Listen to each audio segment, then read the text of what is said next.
The collapse of Nader Shah's Afshar Empire in 1747 marked the beginning of a new political era across the South Caucasus. As central authority disappeared, numerous independent khanates emerged throughout the former Azerbaijani territories. Among them, the Erivan Khanate became one of the most important regional powers, occupying lands that had once belonged to the Safavid province of Chukursad. The history of Chukursad stretches back several centuries. Most historical interpretations associate its name with the Turkic Saadli tribe, a powerful branch of the Kara Koyunlu Confederation. Medieval sources identify Emir Saad as one of the leading rulers of the region during Timur's campaigns, and after his death in 1411, his son Pir Hussein continued governing from the fortress of Erivan, which remained the political center of the province. As the influence of the Saadli family expanded, the surrounding valleys along the Aras River gradually became known as Chukursad. Armenian and Arabic records from the 15th century also preserve references to this territory, demonstrating its importance long before the rise of the Khanate. Situated between the Aras River and the surrounding mountain ranges, Chukursad occupied one of the most strategic locations in the South Caucasus. The fertile Surmeli Plain formed its core, while major trade and military routes connected the province with Georgia, eastern Anatolia, Iran, and the rest of Azerbaijan. The very name Chukursad likely reflected the landscape itself, referring to the broad valley that dominated the region. Local communities continued using traditional place names connected with Emir Saad for centuries, preserving the memory of the dynasty long after its political influence had faded.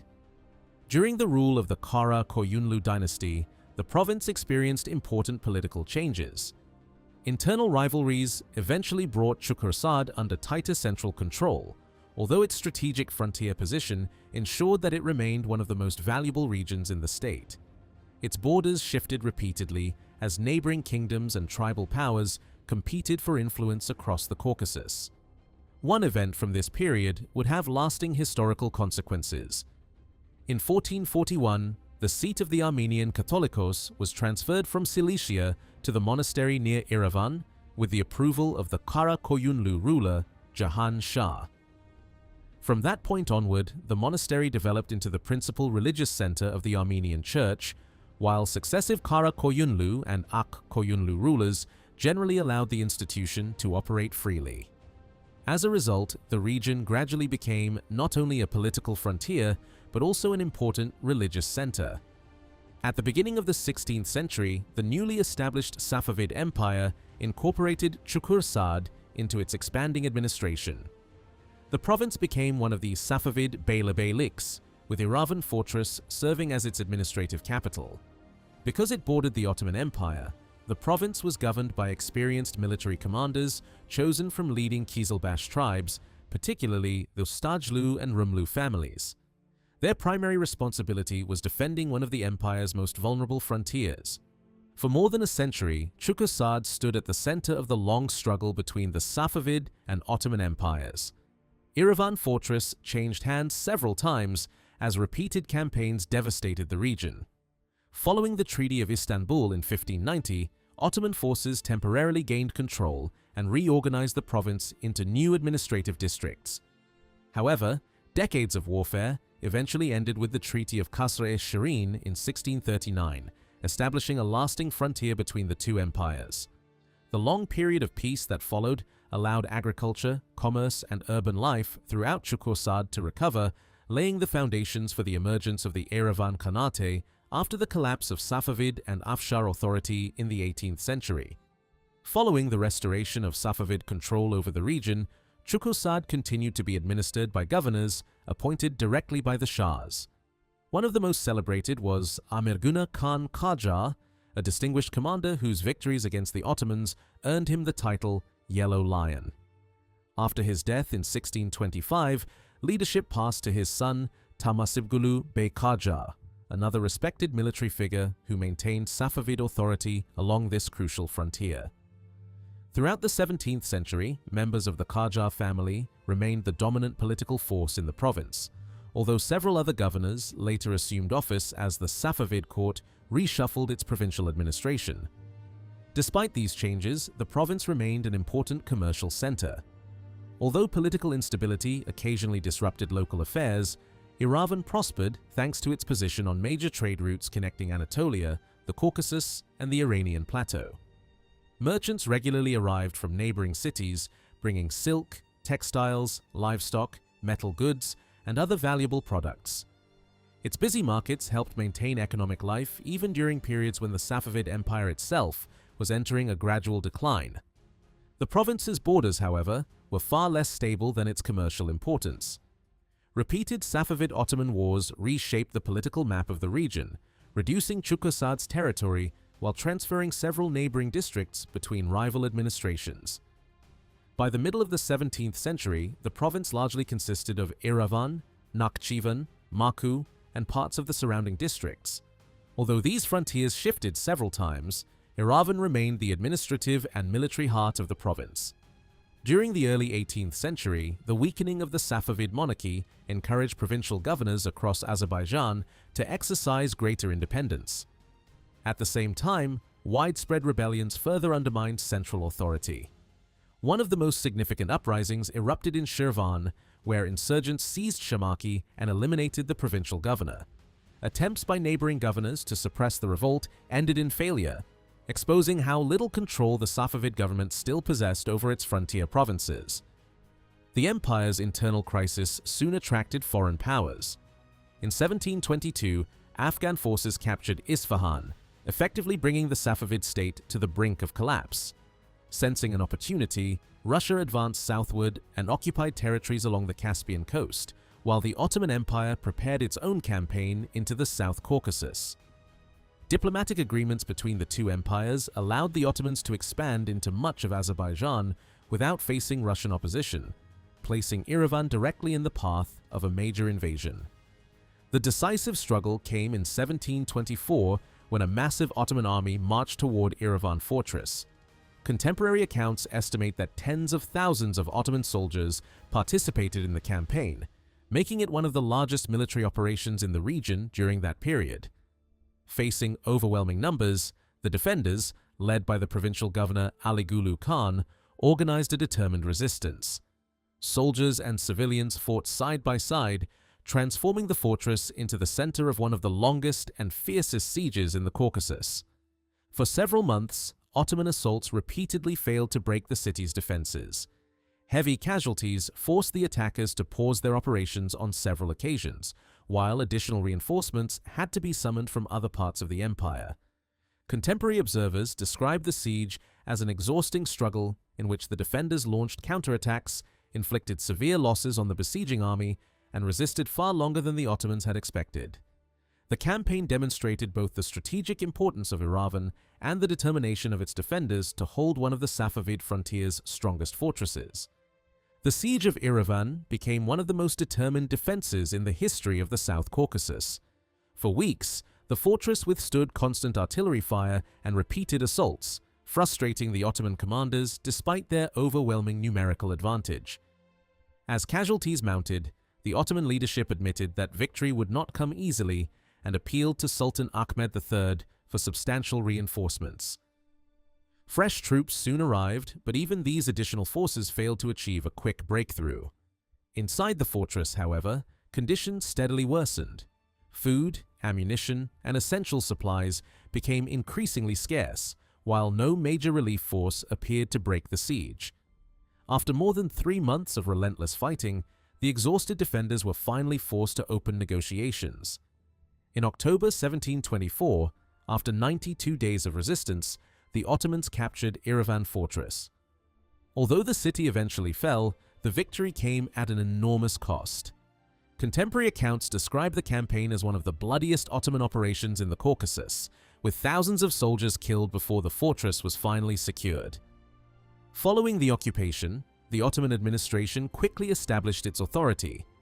Osman Pasha was appointed governor, and the province was reorganized according to the Ottoman administrative system. District boundaries were redrawn, several new subregions were created, while older divisions disappeared. These reforms were intended to strengthen imperial control over one of the empire's newest frontier provinces. Despite the military success, The conquest highlighted the strategic value of Erivan. Contemporary observers noted that the Ottoman army suffered devastating losses during the siege, while the surviving members of the defending garrison were ultimately permitted to leave the fortress with military honors, a recognition of their determined resistance throughout the campaign. For more than a decade, Erivan remained under Ottoman administration. Yet the political balance across the region was changing once again. The Safavid Empire was collapsing under internal unrest, foreign invasions, and weak leadership. Amid this turmoil, a gifted military commander from the Afshar tribe, Nader Qoli Khan, gradually emerged as the empire's dominant figure. Beginning in the late 1720s, he rebuilt the shattered Safavid army, expelled the Afghan forces that had occupied Isfahan, and successfully recovered territories along the Caspian coast. These victories restored confidence in the Persian state and allowed him to concentrate on confronting the Ottomans. Nader's first campaigns proved remarkably successful. Several major Azerbaijani cities were recaptured, and preparations began for an advance toward Nakhchivan and Erivan. However, an uprising in Khorasan forced him to suspend the offensive and redirect his army eastward. During his absence, Shah Tahmasp II attempted to lead a campaign against the Ottomans himself, hoping to strengthen his own position. The effort ended in disaster. His army suffered a decisive defeat, and the resulting peace agreement left Erivan, Nakhchivan, and several other territories under continued Ottoman control. When Nader returned from suppressing the rebellion, he rejected the treaty entirely. Believing that the agreement had sacrificed valuable territory without necessity, he removed Shah Tahmasp II from power and placed the Shah's infant son on the throne under his own protection. Although a Safavid ruler technically remained in place, real authority now rested entirely in Nader's hands. This marked the beginning of a new phase in the struggle for the Caucasus, one that would eventually reshape the political map of the entire region. After securing control of the Safavid government, Nader Qoli Khan demanded that the Ottoman Empire withdraw from every territory it had occupied since the early 1720s. When diplomacy failed, he resumed military operations. His reorganized army quickly regained the initiative, forcing Ottoman forces to retreat across much of Azerbaijan. By the autumn of 1735, the Ottoman garrison in Erivan recognized that continued resistance was hopeless. Negotiations followed, and the fortress was peacefully evacuated, restoring Safavid authority over one of the region's most strategic strongholds. Nader's victories soon extended beyond Erivan. The liberation of Ganja further strengthened his reputation as the empire's greatest military commander. In 1736, he formally ended the Safavid dynasty by removing the young Shah Abbas III and assuming the throne himself. His accession marked the birth of the Afshar Empire and ushered in a sweeping program of political and administrative reform. One of Nader Shah's first decisions was to reorganize the administration of Azerbaijan. Instead of maintaining several separate frontier provinces, he united them into a single administrative region centered on Tabriz. The new province included Erivan, Nakhchivan, and neighboring territories under one administration, while trusted members of Nader's family and loyal commanders were placed in key positions to strengthen central control. Although Nader's military successes made him one of the most powerful rulers of his age, his constant warfare came at a heavy price. Financing continuous campaigns required increasingly burdensome taxation, placing enormous pressure on towns and rural communities alike. Economic hardship, food shortages, and growing public dissatisfaction gradually spread throughout the empire. Local revolts became more frequent, and maintaining order demanded ever greater military resources. Unable to suppress unrest across such a vast empire, Nader Shah was assassinated by members of his own court in June 1747. His death triggered the rapid collapse of centralized authority. Across Azerbaijan, local leaders seized the opportunity to establish independent governments, leading to the emergence of numerous khanates that replaced the former imperial administration. Among these new states was the Erivan Khanate. Led initially by Mehdi Khan, the new government declared its independence and sought to consolidate authority over the surrounding region. Like many neighboring rulers, Mehdi Khan attempted to strengthen his position through military campaigns, even expanding his territory after defeating rival forces in western Azerbaijan. However, political alliances shifted constantly, and control of the Khanate changed hands several times during its early years. By the middle of the 18th century, the local Qajar family had established itself as the dominant ruling house of Erivan. Successive Khans from this dynasty transformed the Khanate into a hereditary state, providing greater political continuity despite ongoing regional conflicts.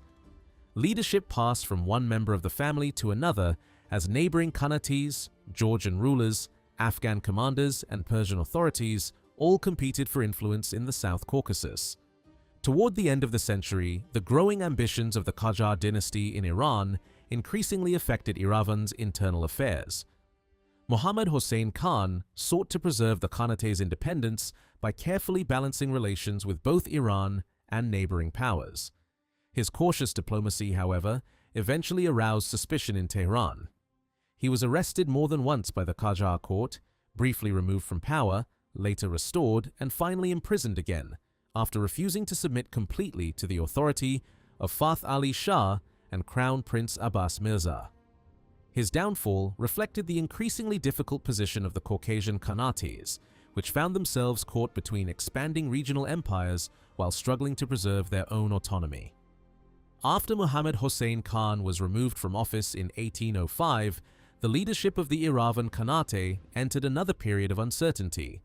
While some later accounts identify Pirgulu Khan as the new ruler, contemporary evidence suggests that Mehdigulu Khan assumed control of the Khanate, whereas Pirgulu Khan served as the commander of its military forces rather than its sovereign.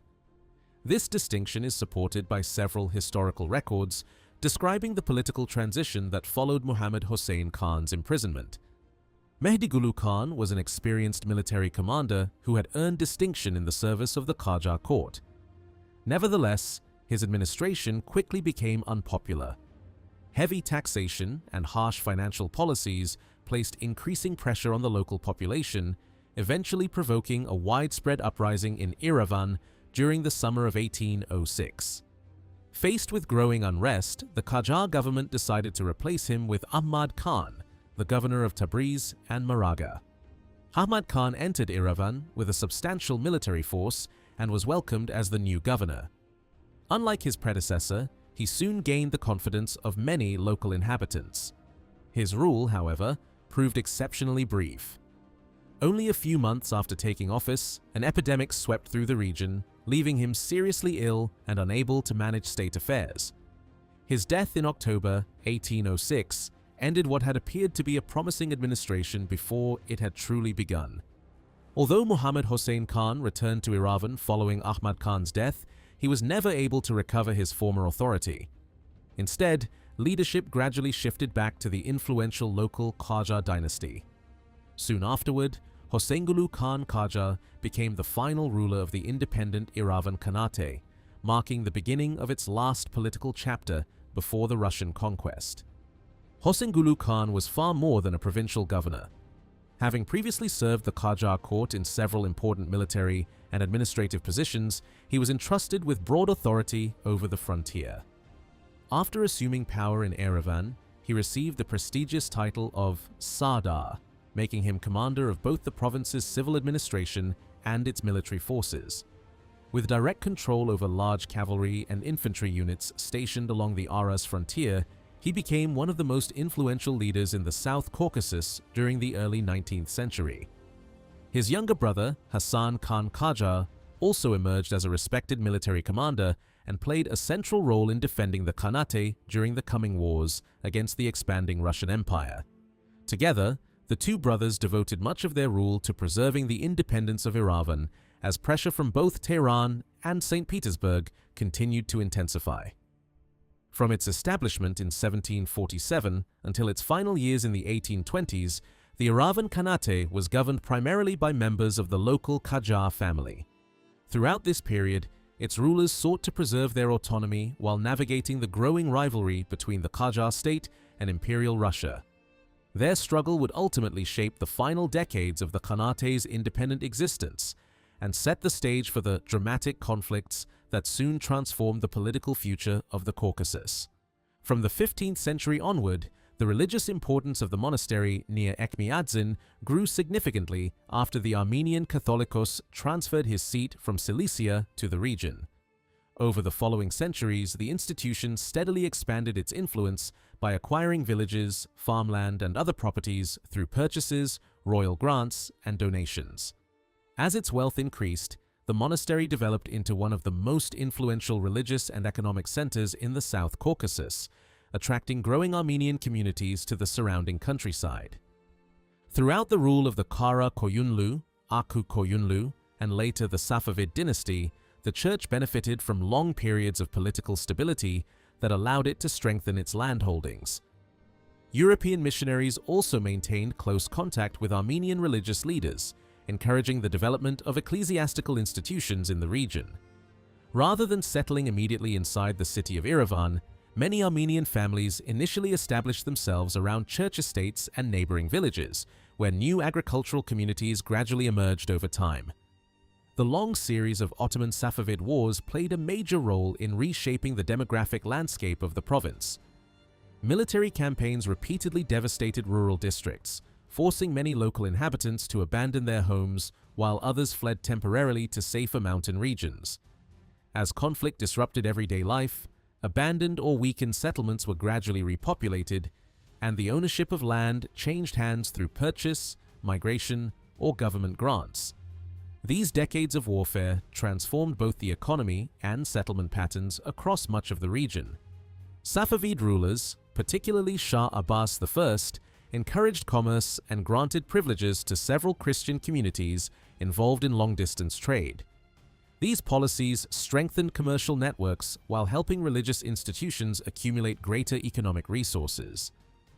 During the 17th century, Armenian merchants became increasingly active in regional and international trade, contributing to the prosperity of the areas surrounding Etchmiadzin and Erivan.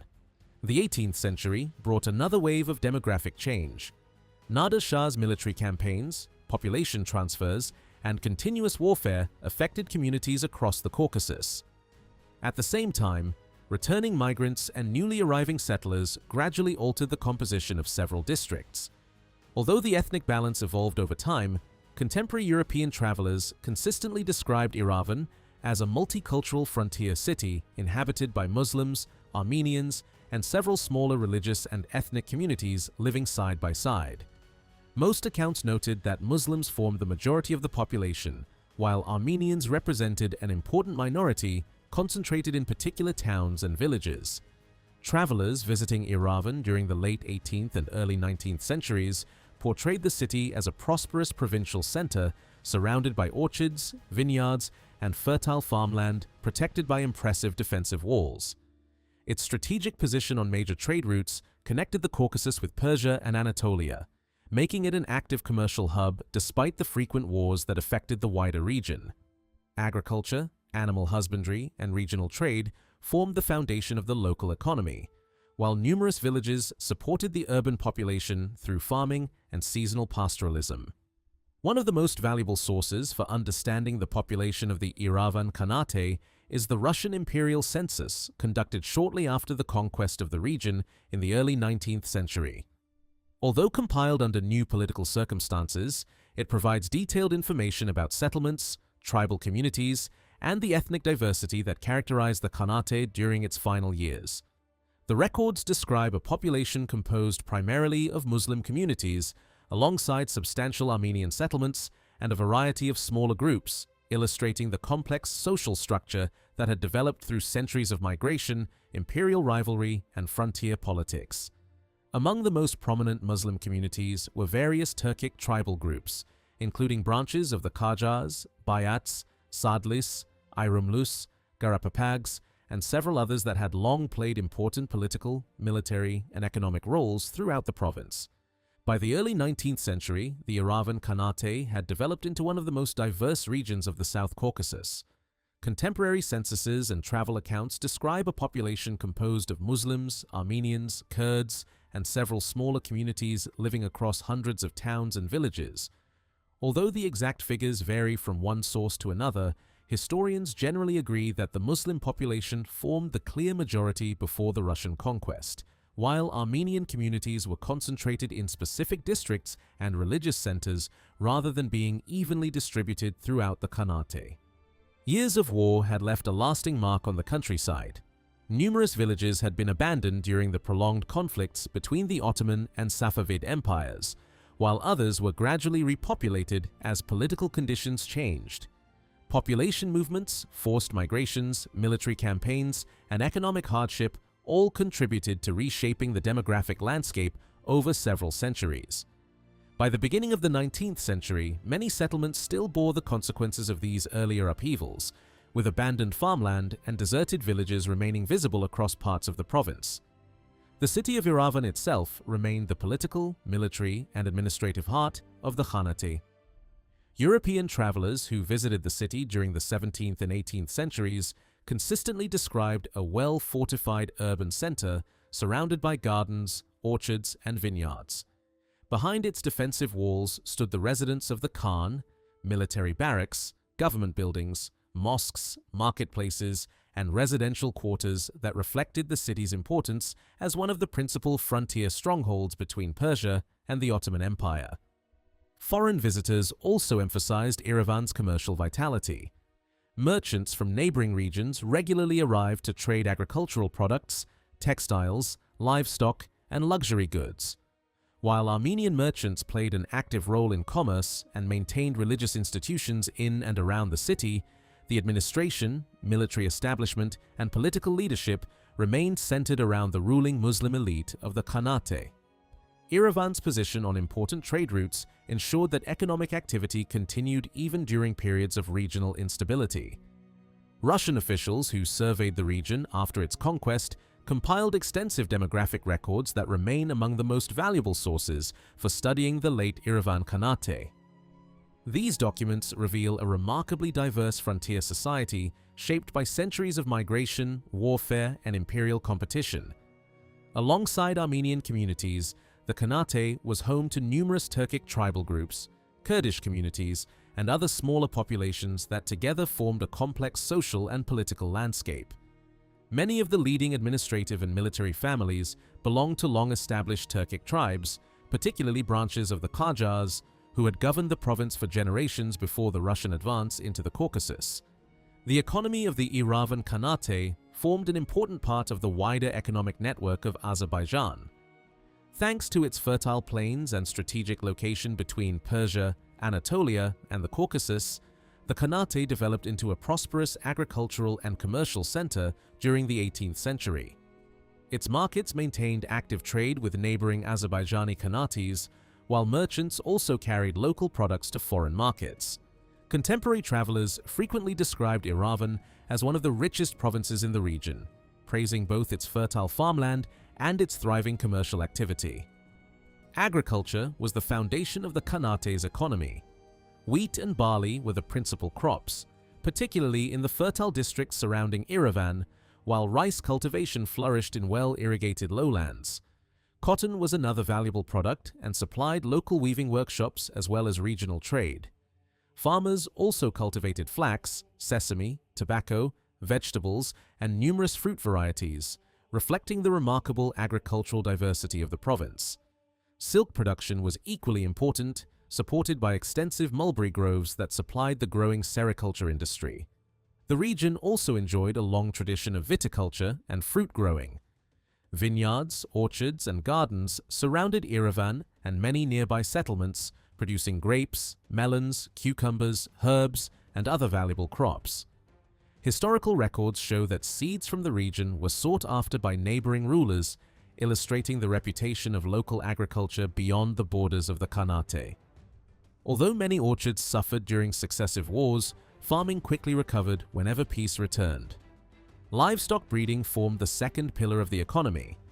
Vast seasonal pastures supported large herds of sheep, cattle, and horses, while many tribal communities practiced transhumance, moving their animals between summer highlands and winter grazing lands. Wool, butter, cheese, leather, and other animal products supplied both local markets and long-distance trade, while mounted pastoral communities also provided cavalry service to the Khan whenever military campaigns required it. Trade and craftsmanship further strengthened the prosperity of the Khanate.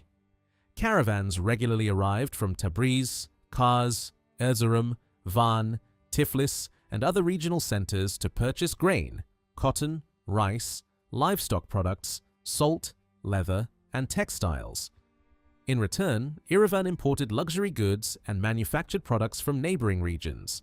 Its location at the crossroads of several major caravan routes allowed the city to flourish as one of the principal commercial hubs of the South Caucasus during the final decades of the Khanate's independence.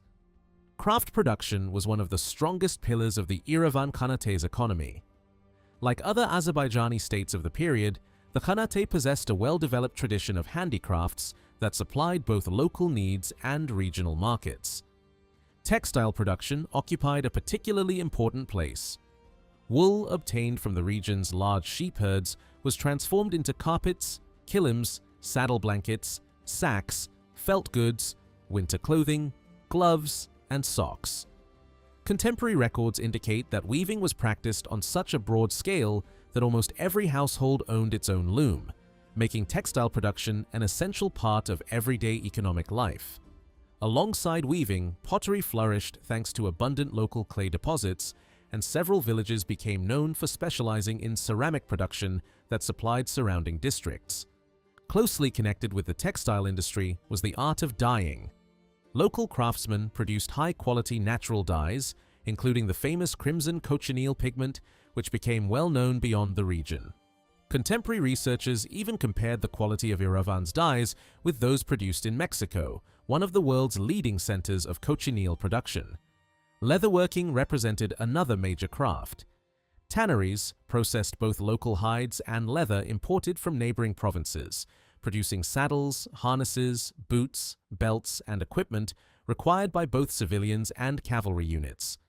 Glassmaking, soap production, butter processing, and numerous smaller workshops further diversified the urban economy. Industrial production also played a significant role in the Khanate's prosperity. One of its greatest economic assets was the famous salt mine near Gogbi, located not far from Erivan.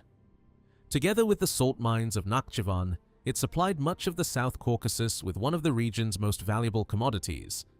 Salt extracted there was transported to Georgia, Kars, Bayazid, Erzurum, and many neighboring districts.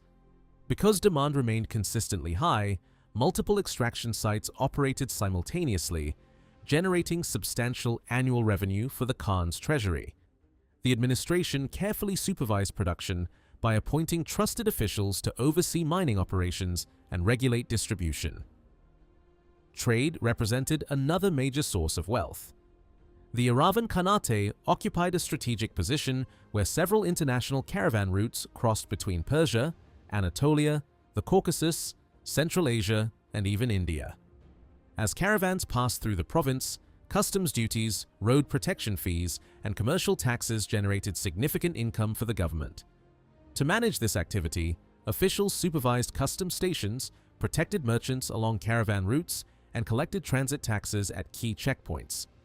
This organized commercial network helped transform Erivan into one of the busiest trading centers in the South Caucasus. Several major roads connected the Khanate with neighboring regions. Caravan routes linked Erivan with Tabriz, Nakhchivan, Erzurum, Kars, Tiflis, Ganja, Shamaki, and the Black Sea trade network.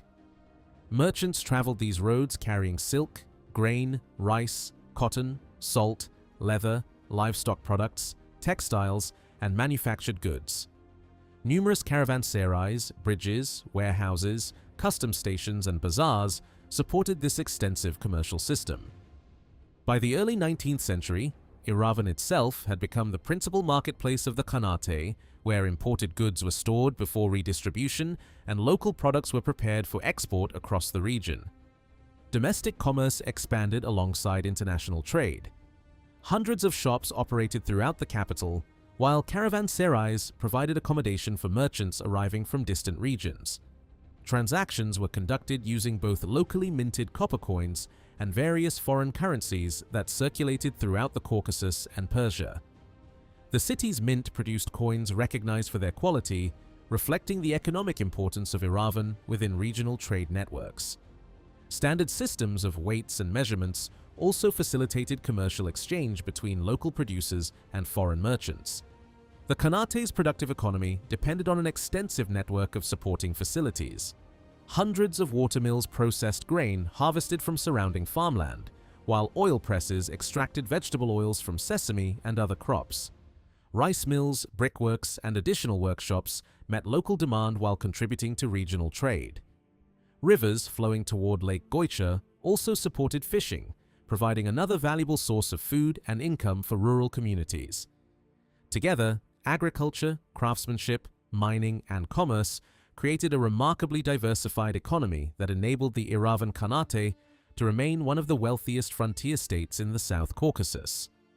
Land ownership followed patterns common throughout Azerbaijan during the Khanate period. Agricultural land was divided into several categories, including state domains, lands reserved for the ruling household, estates granted for military or administrative service, religious endowments, and communal property. Over time, distinctions between certain categories became less important as more land gradually came under the direct authority of the Khan. Revenue from these estates formed one of the principal financial foundations of the government, and successive rulers sought to expand their domains in order to strengthen both their political influence and economic resources. Land ownership in the Erivan Khanate followed the same traditions that existed throughout much of Azerbaijan. Privately owned estates formed one of the most important categories of land. These properties could be freely bought, sold, inherited, or transferred to future generations, and their owners were not normally required to perform military or administrative service for the Khan. Estates included not only farmland, but also villages, orchards, vineyards, watermills, baths, rice mills, and grazing lands, making them valuable economic assets. Some estates had existed for centuries as hereditary family property, while others originated through grants or purchases made by wealthy landowners and influential officials. Another important form of landholding was the tiyul system. These lands were granted by the Khan as rewards for military or civil service. Originally, the grants remained tied to the holder's official position and normally returned to the treasury after the owner's death or dismissal. During the late 18th century, however, the system gradually changed. Holders of tiyul estates gained greater authority over the villages under their control, collecting taxes directly from local inhabitants and supervising agricultural production themselves. In many cases, they lived within their estates, functioning as both landlords and local administrators. Religious foundations also possessed considerable property. Both Muslim and Christian religious institutions owned waqf lands, together with mills, shops, caravanserais, orchards, and other revenue-producing assets that supported their activities. These properties were generally exempt from taxation and provided stable financial resources for mosques, madrasas, monasteries, and churches. Over the centuries, religious institutions gradually expanded their holdings through purchases, donations, and royal grants, becoming significant economic actors alongside the secular landowners of the Khanate. Village communities represented another traditional form of land ownership.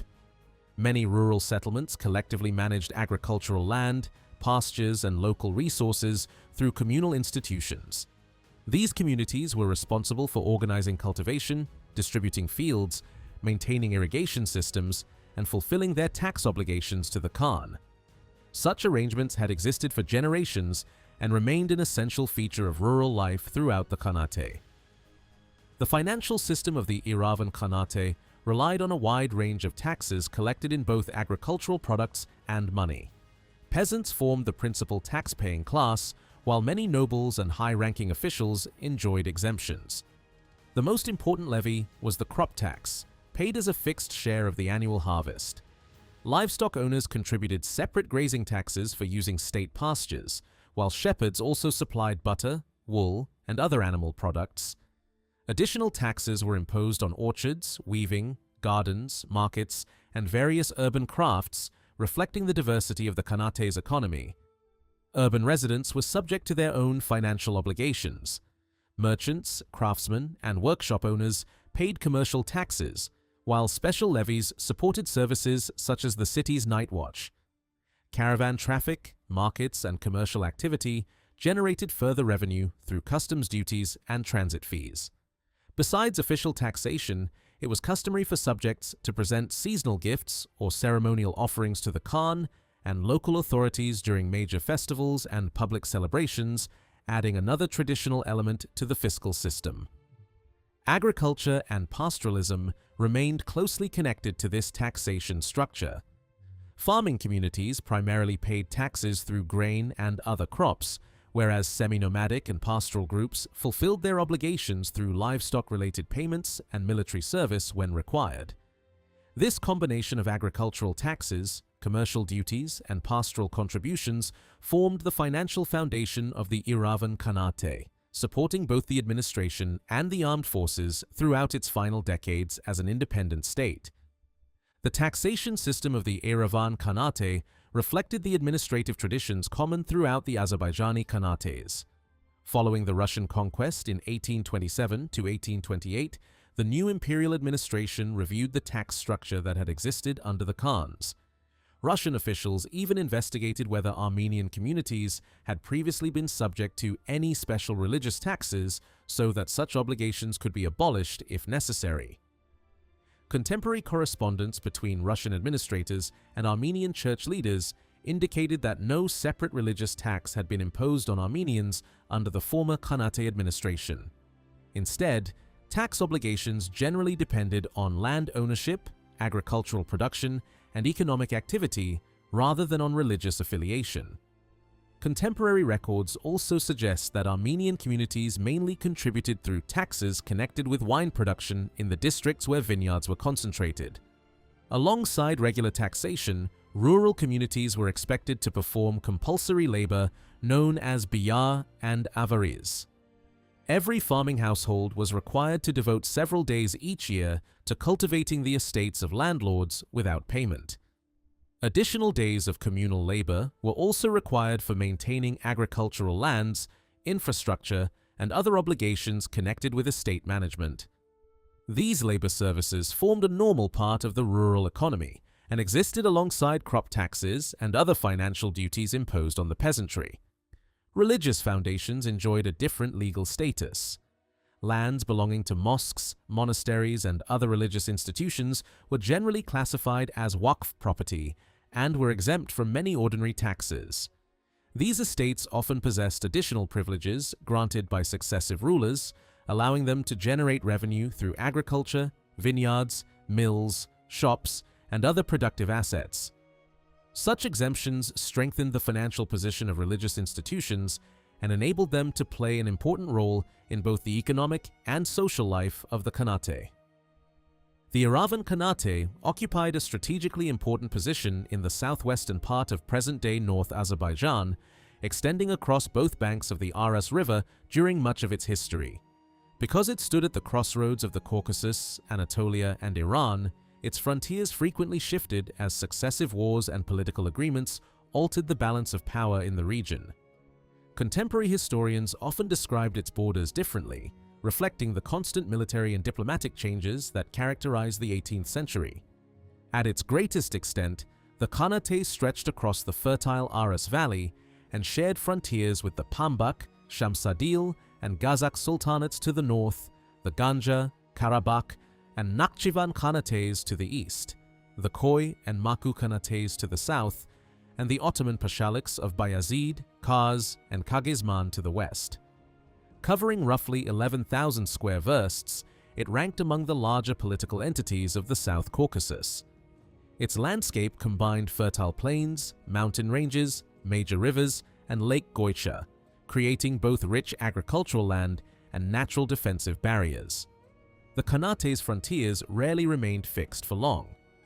During the reign of Husayn Ali Khan, its territory expanded to include the district of Shorayel, strengthening Erivan's position in the north. Later campaigns by the Georgian king Erekli II temporarily removed this district from the Khanate, but successive rulers continued attempting to recover the lost territory.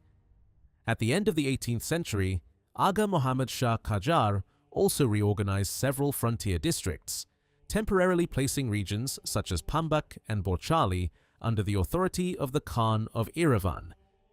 These arrangements, however, proved short-lived as Russian military intervention and continuing regional conflicts repeatedly transformed the political map.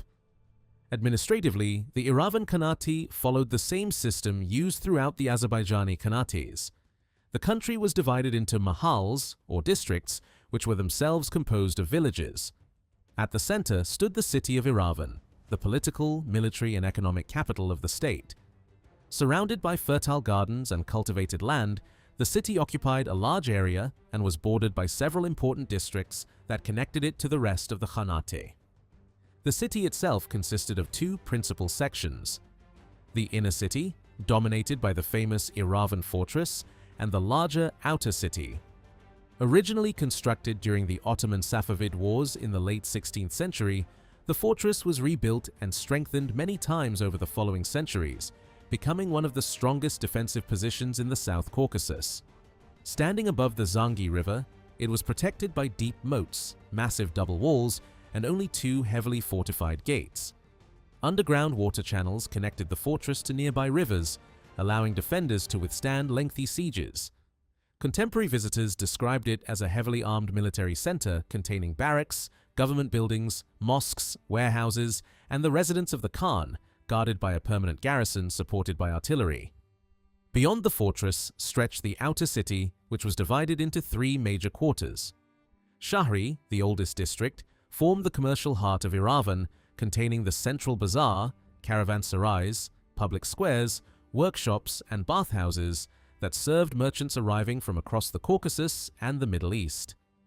Tapabashi occupied the western hills overlooking the city and included elegant residences, orchards, and the famous Khan's Garden, one of the most attractive estates in Erivan. The southeastern quarter of Demirbulag contained additional mosques, baths, caravanserais, and residential neighborhoods, completing the urban landscape of the capital. Together, these districts formed one of the largest and most prosperous cities in the South Caucasus on the eve of the Russian conquest. Even after the Russian conquest in the early 19th century, many travelers continued to describe Erivan as a city that had preserved its distinctive architectural character and vibrant urban life. Built amid fertile plains and surrounded by vineyards, orchards, and gardens, the city presented an impressive view from a distance.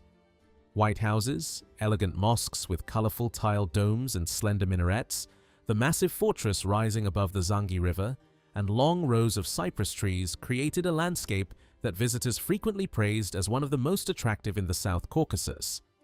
The river itself carved deep valleys through the surrounding hills before flowing past the city, supplying water to its gardens and agricultural lands. During the first decades of the 19th century, Erivan remained a major urban center.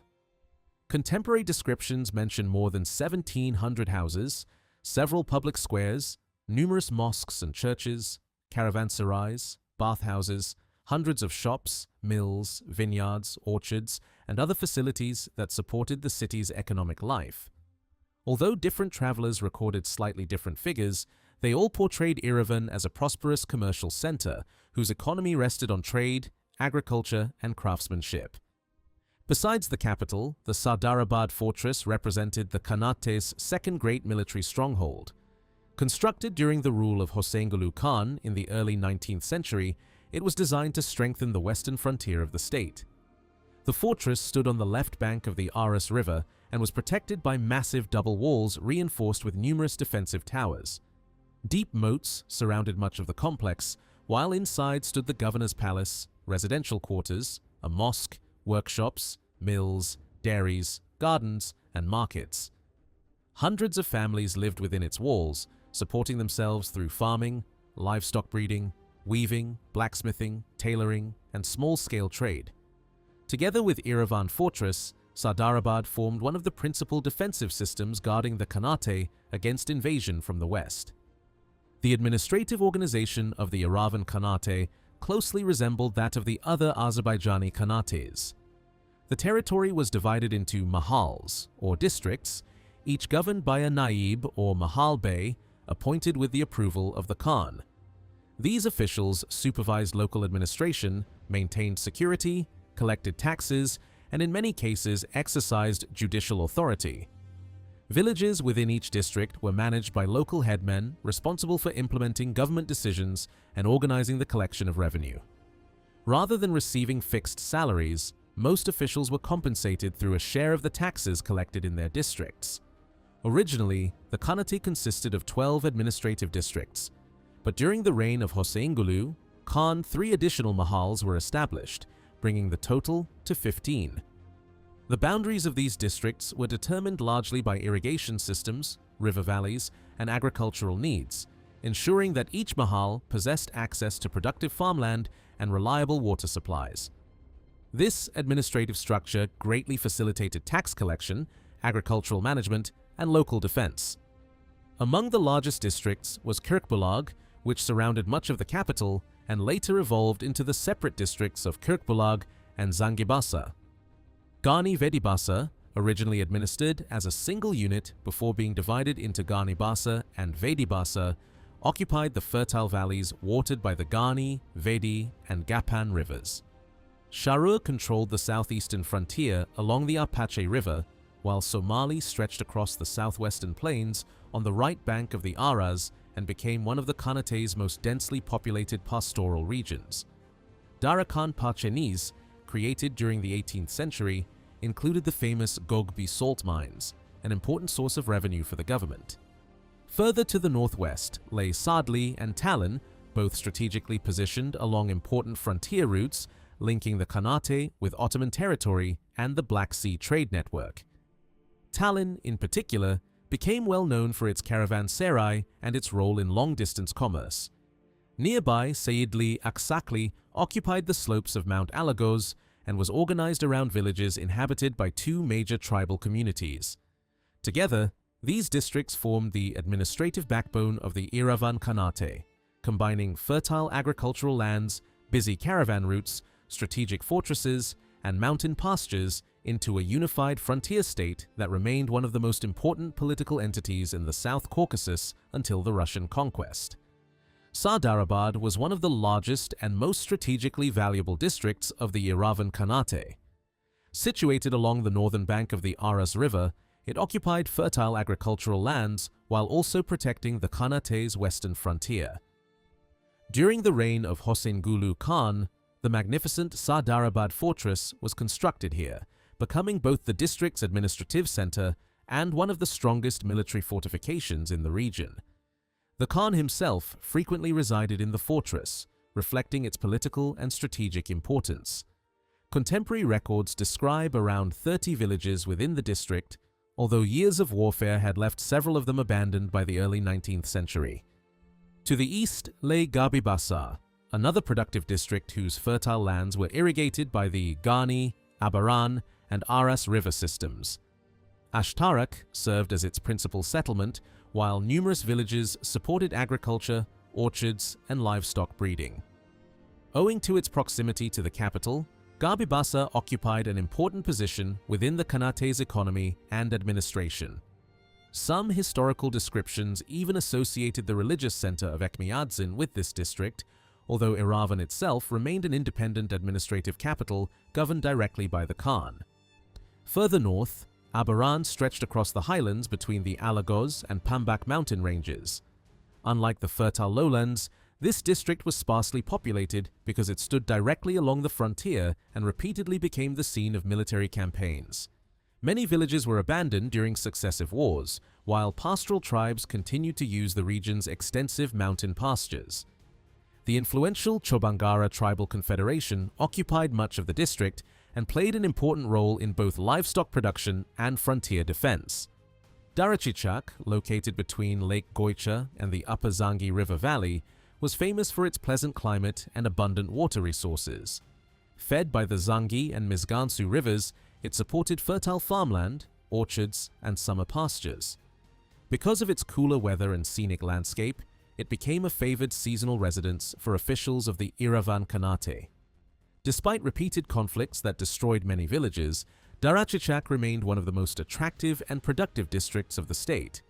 The largest district of the Khanate was Goicha, occupying most of the basin surrounding Lake Goicha.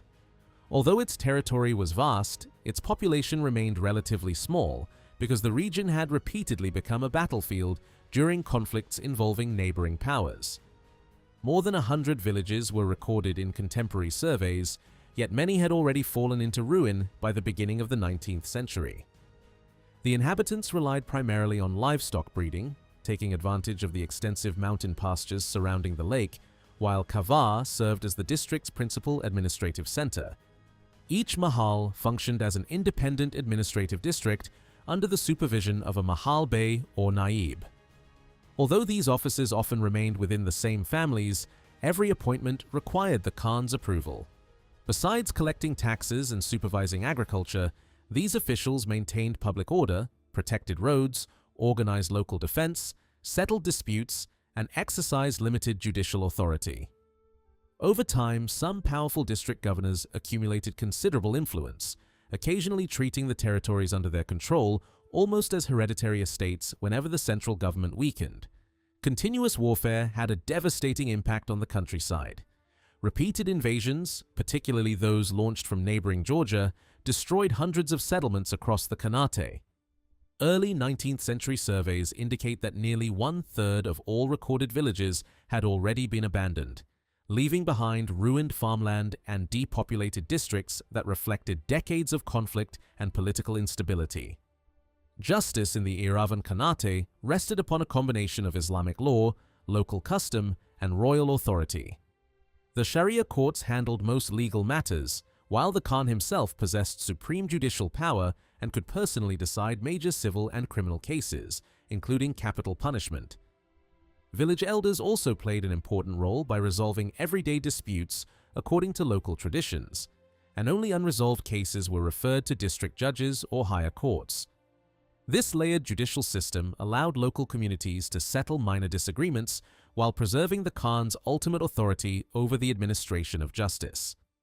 Like the other Azerbaijani Khanates, Erivan was governed as a hereditary monarchy in which virtually all executive, military, financial, and judicial authority rested in the hands of the Khan. Although he was advised by a council known as the Divan, final decisions always belonged to the ruler himself.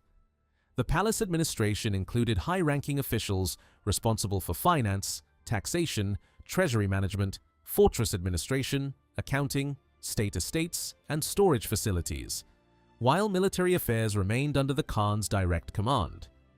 Provincial governors, tax collectors, village headmen, and royal guards ensured that the ruler's orders were carried out throughout the Khanate, creating an administrative system that combined centralized authority with local self-government under the supervision of the ruling Qajar dynasty. Military strength formed the foundation of the Khan's authority in the Erivan Khanate. Like the armies of the other Azerbaijani Khanates, its forces were composed primarily of irregular cavalry recruited from local tribal communities, mayafs, and elats. Alongside these militia forces, the Khan maintained a permanent garrison responsible for defending the capital, the frontier fortresses, and key administrative centers. Whenever war broke out, this standing force was reinforced by tribal contingents and armed men drawn from districts across the Khanate, allowing the state to respond quickly to external threats. Historical accounts differ regarding the exact size of the Erivan army. Some contemporary observers estimated that the Khan could mobilize around 2,000 fighting men, while others, particularly Russian officers familiar with the military situation in the South Caucasus, believed that as many as 5,000 soldiers could be assembled during major campaigns. Although the exact number remains uncertain, these accounts demonstrate that the Erivan Khanate possessed a capable military force that was considered one of the stronger frontier armies in the region. Beyond its military importance, Erivan itself ranked among the leading urban and cultural centers of 18th century Azerbaijan. The Khan resided in the capital together with his household, senior officials, military commanders, and palace administration, making the city both the political and administrative heart of the state.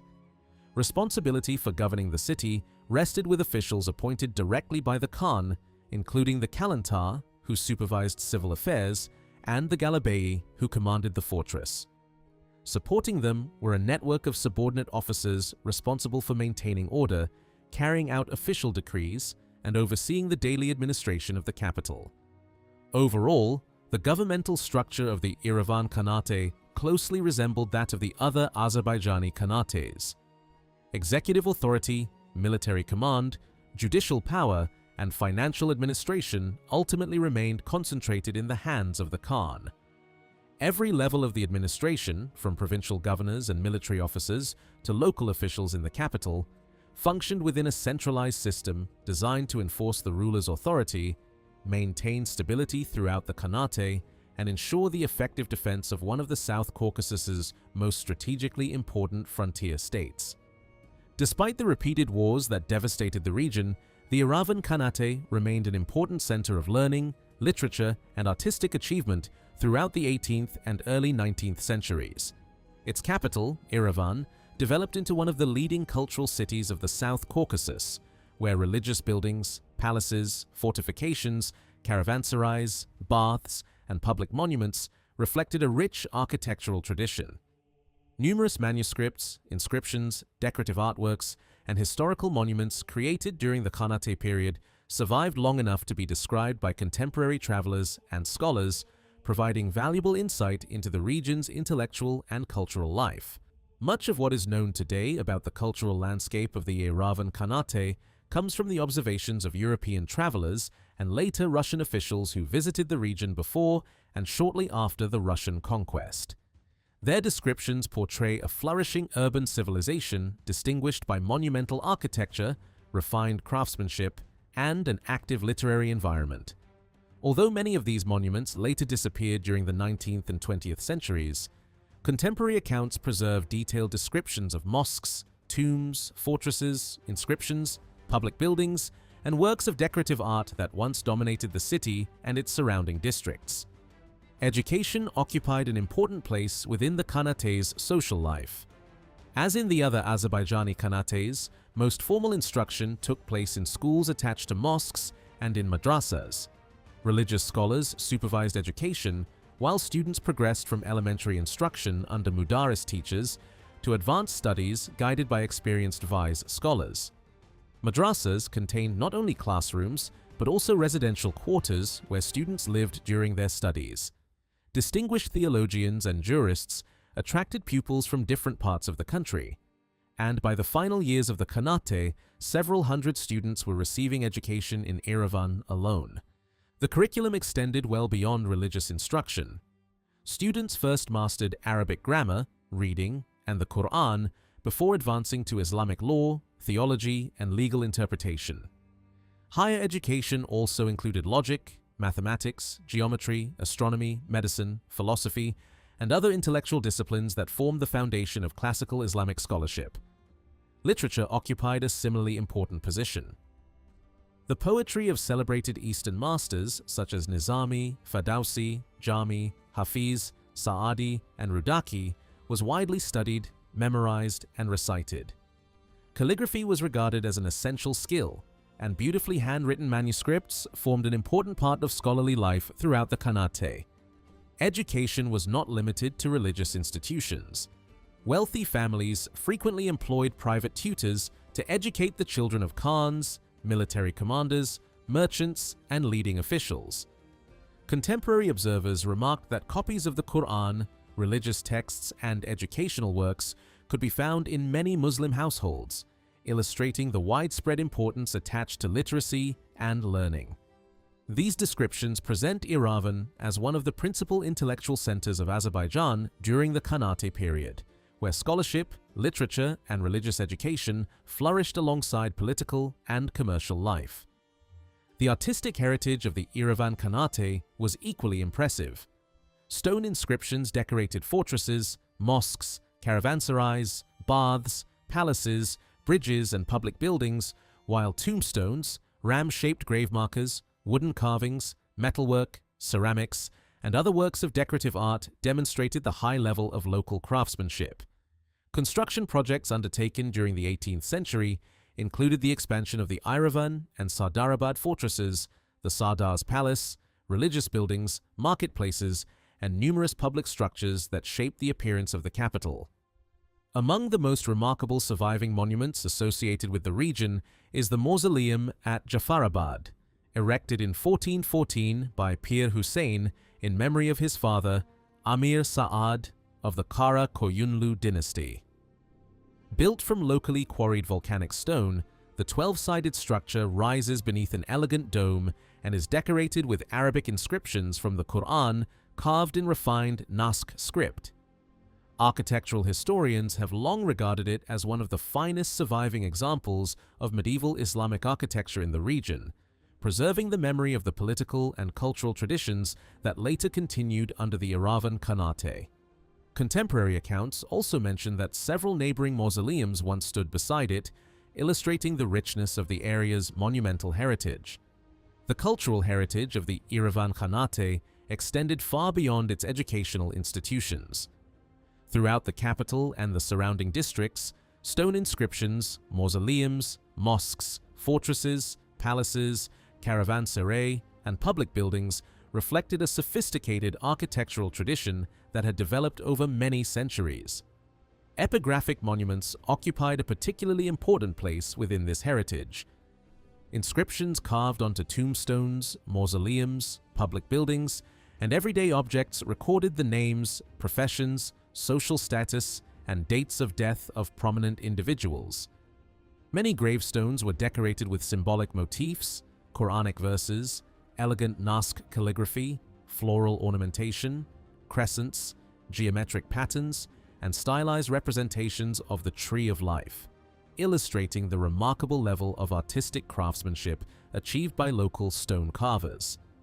Contemporary researchers also described distinctive ram-shaped and horse-shaped gravestones, which had become characteristic features of medieval and early modern Azerbaijani funerary art throughout the region.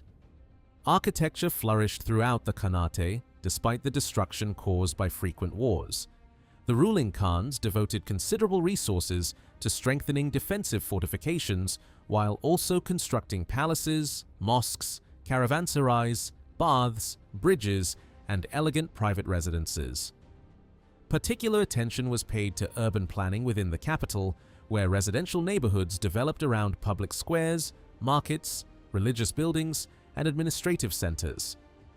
Contemporary European travelers repeatedly praised the city's distinctive appearance, noting that its architecture successfully combined military strength with refined artistic design. The Erivan fortress remained the greatest architectural achievement of the Khanate. Originally constructed in the early 16th century under Shah Ismail and repeatedly restored after successive wars, it evolved into one of the strongest fortifications in the South Caucasus. By the beginning of the 19th century, the fortress occupied approximately 7 hectares and was protected by massive double walls, deep defensive ditches supplied with water, numerous semicircular towers, thousands of loopholes for firearms, and more than 50 cannons positioned along its ramparts. 2 heavily fortified gates controlled access to the interior, while the steep banks of the Zangi River protected one side of the fortress naturally. Inside stood government buildings, mosques, baths, warehouses, military barracks, and the residence of the Khan, creating a fortified administrative city within the capital itself. Travelers who visited Erivan during the 17th and 18th centuries left vivid descriptions of the fortress and its surroundings. Jean Chardin noted several mosques, public baths, and monumental buildings inside the walls, while also mentioning an ancient mausoleum located nearby, whose origins were already forgotten in his own time. Later visitors similarly admired the scale of the complex before recording the gradual disappearance of many of its monuments during the 19th century. Sardarabad Fortress, constructed by Hosseingulu Khan in the early 19th century with the assistance of European military engineers, represented another remarkable defensive complex. Built with strong double walls, massive towers, and monumental gates, it protected the western frontier while simultaneously serving as an important administrative and military center. Among the finest examples of palace architecture stood the magnificent Sardar Palace, also known as the Khan's Palace. Rising beside the Zangi River within the fortress, the complex was expanded over several generations of rulers until it became one of the most impressive royal residences in the Caucasus.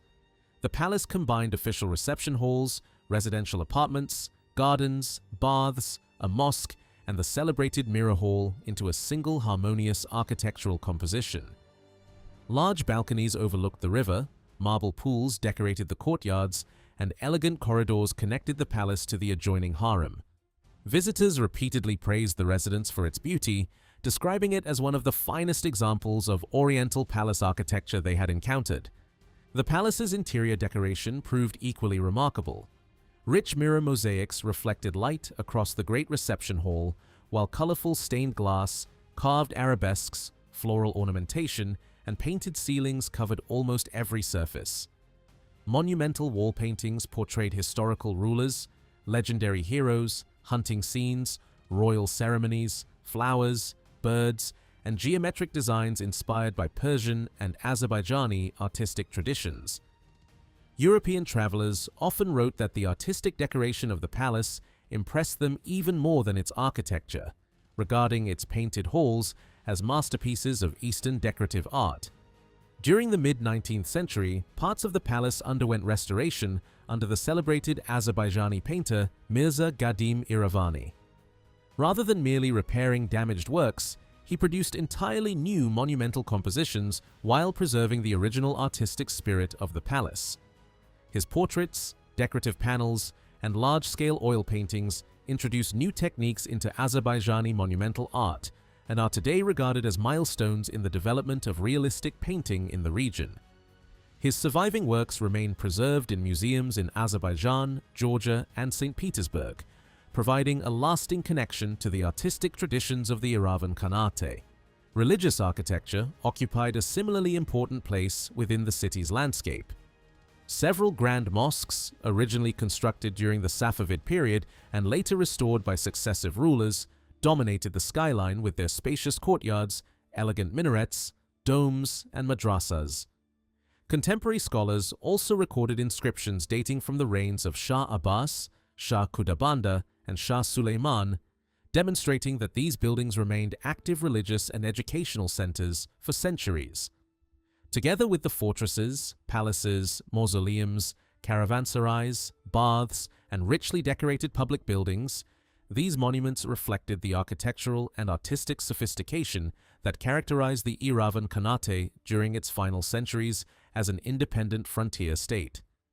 On the eve of the Russian conquest, Erivan was home to 8 major mosques that formed the religious and architectural heart of the city. 2 stood within the walls of the fortress, while 6 more served the surrounding urban districts. Among them were the Zal Khan Mosque, Novruzali Khan Mosque, Satip Khan Mosque, Hussein Ali Khan Mosque, Haji Imam Verdi Mosque, and Haji Jafar Bey Mosque. Together they reflected the city's role as one of the principal Islamic centers of the South Caucasus, where religious life was closely connected with education, public administration, and daily urban activity. The most magnificent of these monuments was the Hussein Ali Khan Mosque, better known as the Blue Mosque. Constructed between 1760 and 1768 during the reign of Hussein Ali Khan, it stood opposite Erivan's central covered bazaar and quickly became the city's most recognizable landmark. Its name came from the brilliant blue ceramic tiles that covered much of its exterior. The spacious complex measured nearly 100 meters in length and included a large courtyard shaded by mature trees with a stone fountain at its center. Architecturally, the mosque closely resembled the celebrated Juma Mosque of Ganja, combining monumental proportions with elegant Safavid decorative traditions. Contemporary visitors regarded it as one of the finest examples of 18th century Islamic architecture in the Caucasus. Several other mosques also contributed to the city's distinctive skyline.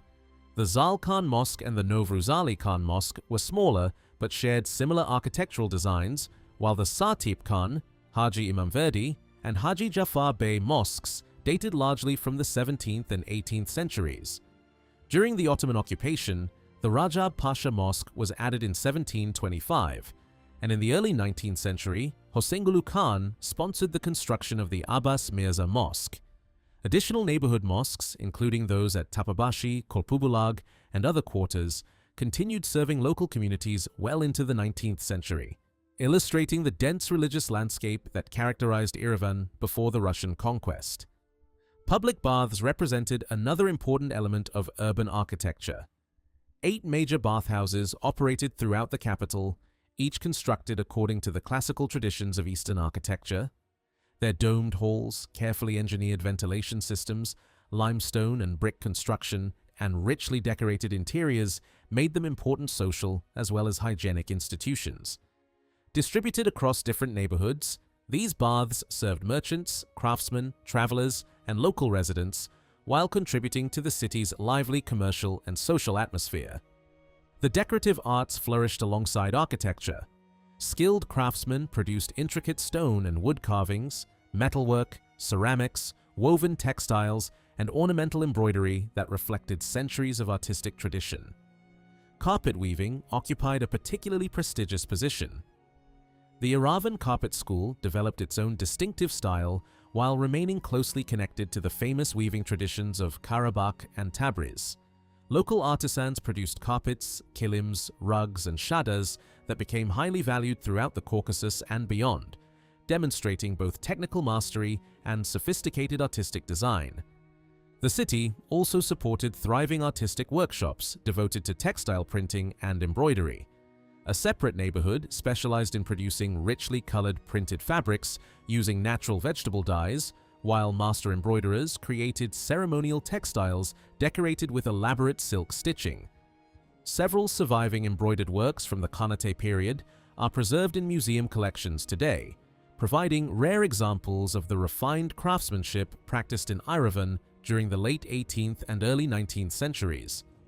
Among the most remarkable surviving artistic objects are the military banners of the Erivan Khanate.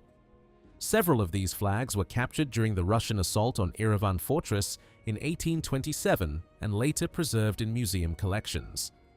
One of the finest examples is a large triangular banner of dark red cloth displaying the traditional lion and sun emblem.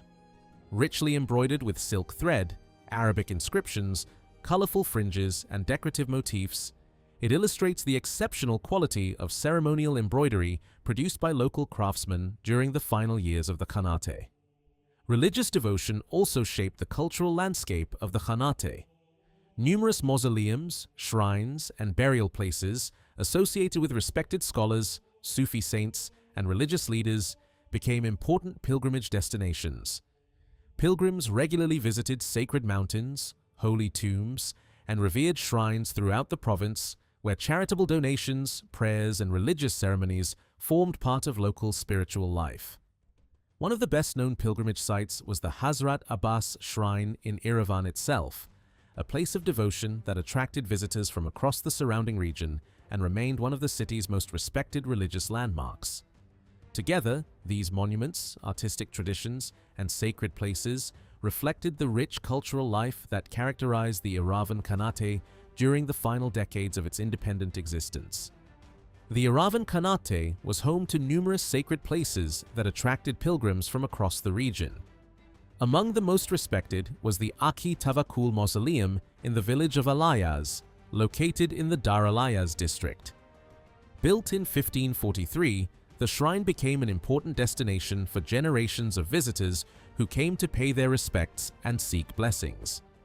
Although only its foundations survive today, historical records describe it as one of the best-known pilgrimage sites of the region and an enduring symbol of the Khanate's spiritual heritage. Another revered religious center was the shrine of Miskin Abdal in the Goycha district. Born in the village of Saryagub in 1470, Miskin Abdal earned lasting fame not only as a celebrated Ashig poet, but also as a respected spiritual leader closely associated with the Rumlu branch of the Kizilbash Confederation.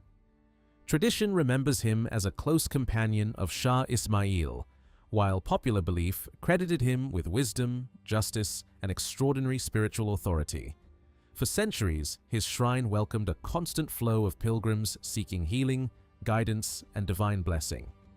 Historical sources even record that Shah Sultan Hussein personally visited the shrine to offer prayers.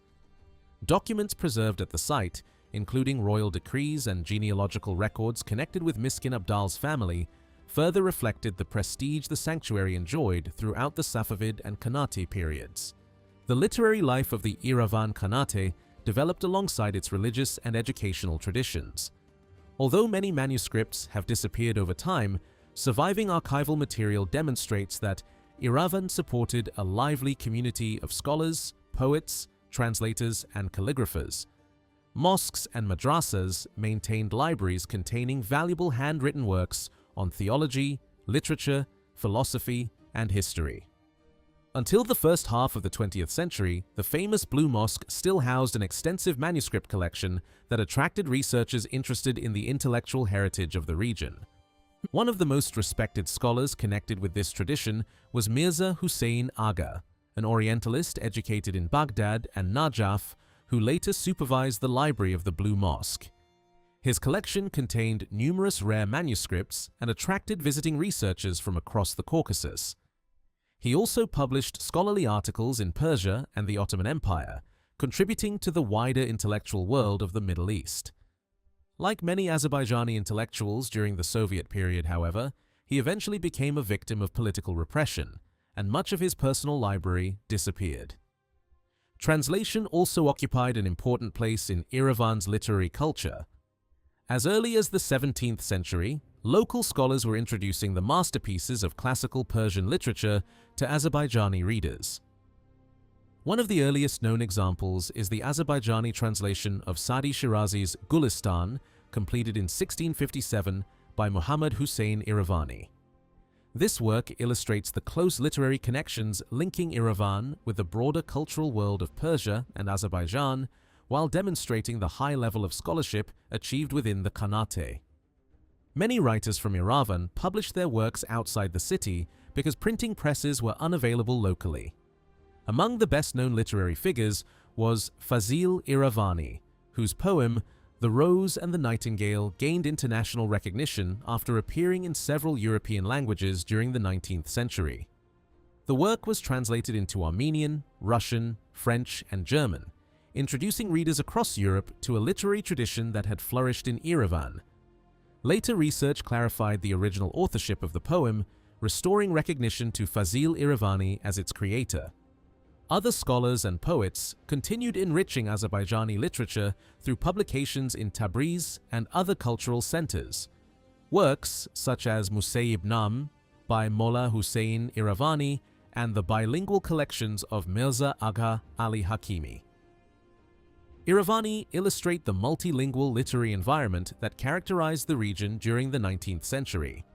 Poetry remained particularly vibrant, with many writers proudly adopting the pen name Erivani to emphasize their connection to the city. Their verses celebrated the beauty of Erivan, reflected on spiritual themes, and preserved the cultural memory of the Khanate long after its political independence had disappeared.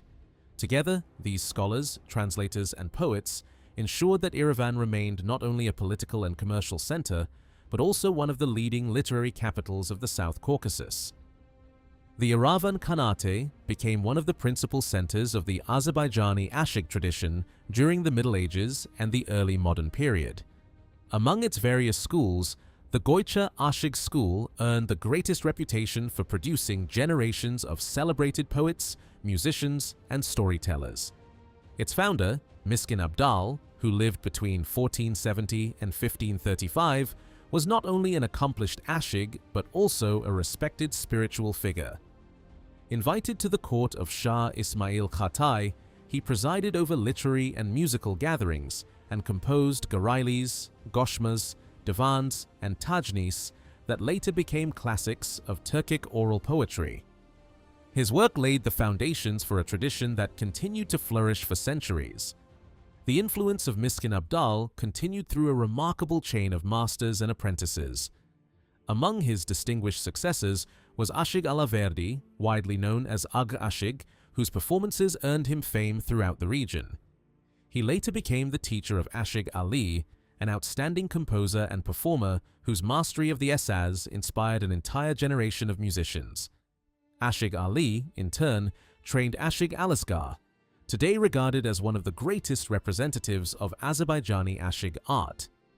Through this uninterrupted tradition, the Goycha school became one of the most influential centers of oral literature in the Caucasus, preserving epic tales, lyrical poetry, and musical compositions that remained popular well into the 20th century. Other regions of the Erivan Khanate also produced renowned performers. The Gumru Ashig school became famous through masters such as Ashig Tujar, celebrated both as a gifted poet and an accomplished storyteller whose performances attracted large audiences. Another respected figure, Ashig Bey Muraz, became known through legends praising his wisdom and sense of justice, and after his death, his grave itself became a place of pilgrimage.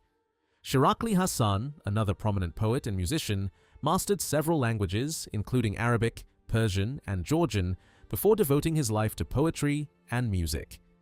His literary works continued circulating long after his lifetime, illustrating the vitality of the Khanate's oral tradition.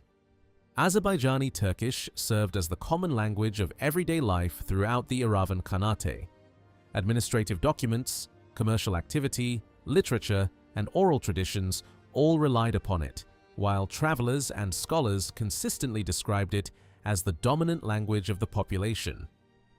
Following the Russian conquest, historian Ivan Chopin remarked upon the extraordinary geographical spread of this language, emphasizing that it was spoken across an immense area extending far beyond the Caucasus. During his own journey through the region, the Russian poet Mikhail Lermontov similarly observed that knowledge of Azerbaijani Turkish was indispensable throughout much of the East, comparing its practical importance there to that of French in contemporary Europe. Oral literature occupied a central place in the cultural life of the Khanate. Musical gatherings, poetry recitals, and performances by ashigs regularly took place at the Khan's palace and in public celebrations. When the French traveler Jean Chardin visited Erivan in the 17th century, he described elaborate court festivities where musicians, singers, dancers, and storytellers entertained guests for hours. To European observers, these performances resembled theatrical productions or operas, combining music, dance, poetry, dramatic storytelling, and comedy into a single artistic spectacle. Such descriptions reveal that Erivan possessed a highly developed court culture in which music and literature played an important ceremonial role. The influence of Azerbaijani literary culture extended beyond the Muslim population. Throughout the 18th and 19th centuries, many Armenian ashigs and writers also composed poetry in Azerbaijani Turkish because it had become the principal literary and musical language of the region. Historical sources record numerous Armenian performers, including the celebrated Sayat Nova, who wrote songs and poems in Azerbaijani and performed them before diverse audiences across the Caucasus. Contemporary Armenian scholars themselves acknowledge that the expressive richness, poetic flexibility, and widespread popularity of Azerbaijani Turkish made it the preferred language for many folk musicians and poets. As a result, literary exchanges between different communities became one of the defining characteristics of the Erivan Khanate's vibrant cultural landscape, further strengthening its reputation as one of the major centers of poetry, music, and oral tradition in the South Caucasus. Modern research has also highlighted the rich literary interaction that developed in the Erivan Khanate over the centuries. One scholar who devoted many years to studying Azerbaijani-Armenian literary relations examined numerous manuscripts preserved in the Matenadaran archives and concluded that a significant number of them contained Azerbaijani folk songs, poems, legends, and other examples of oral literature. His research identified many handwritten collections dating from the 17th, 18th, and 19th centuries in which Azerbaijani literary material had been recorded alongside other works, illustrating the broad cultural influence of the region's literary tradition. By cataloging these manuscripts and recording their archival references, he helped document an important part of the literary heritage preserved in historical collections. The literary, artistic, and architectural achievements of the Erivan Khanate demonstrate that it was far more than a frontier state shaped by constant warfare.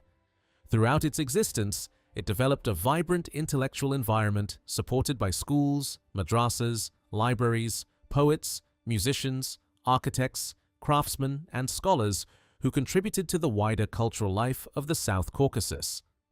Its cities produced remarkable works of architecture, flourishing schools of poetry and music, distinctive artistic traditions, and an educational system that attracted students from neighboring regions. Although many historical monuments and cultural treasures disappeared during the political upheavals of later centuries, surviving manuscripts, contemporary travel accounts, archaeological remains, and archival records continue to preserve valuable evidence of this rich cultural legacy.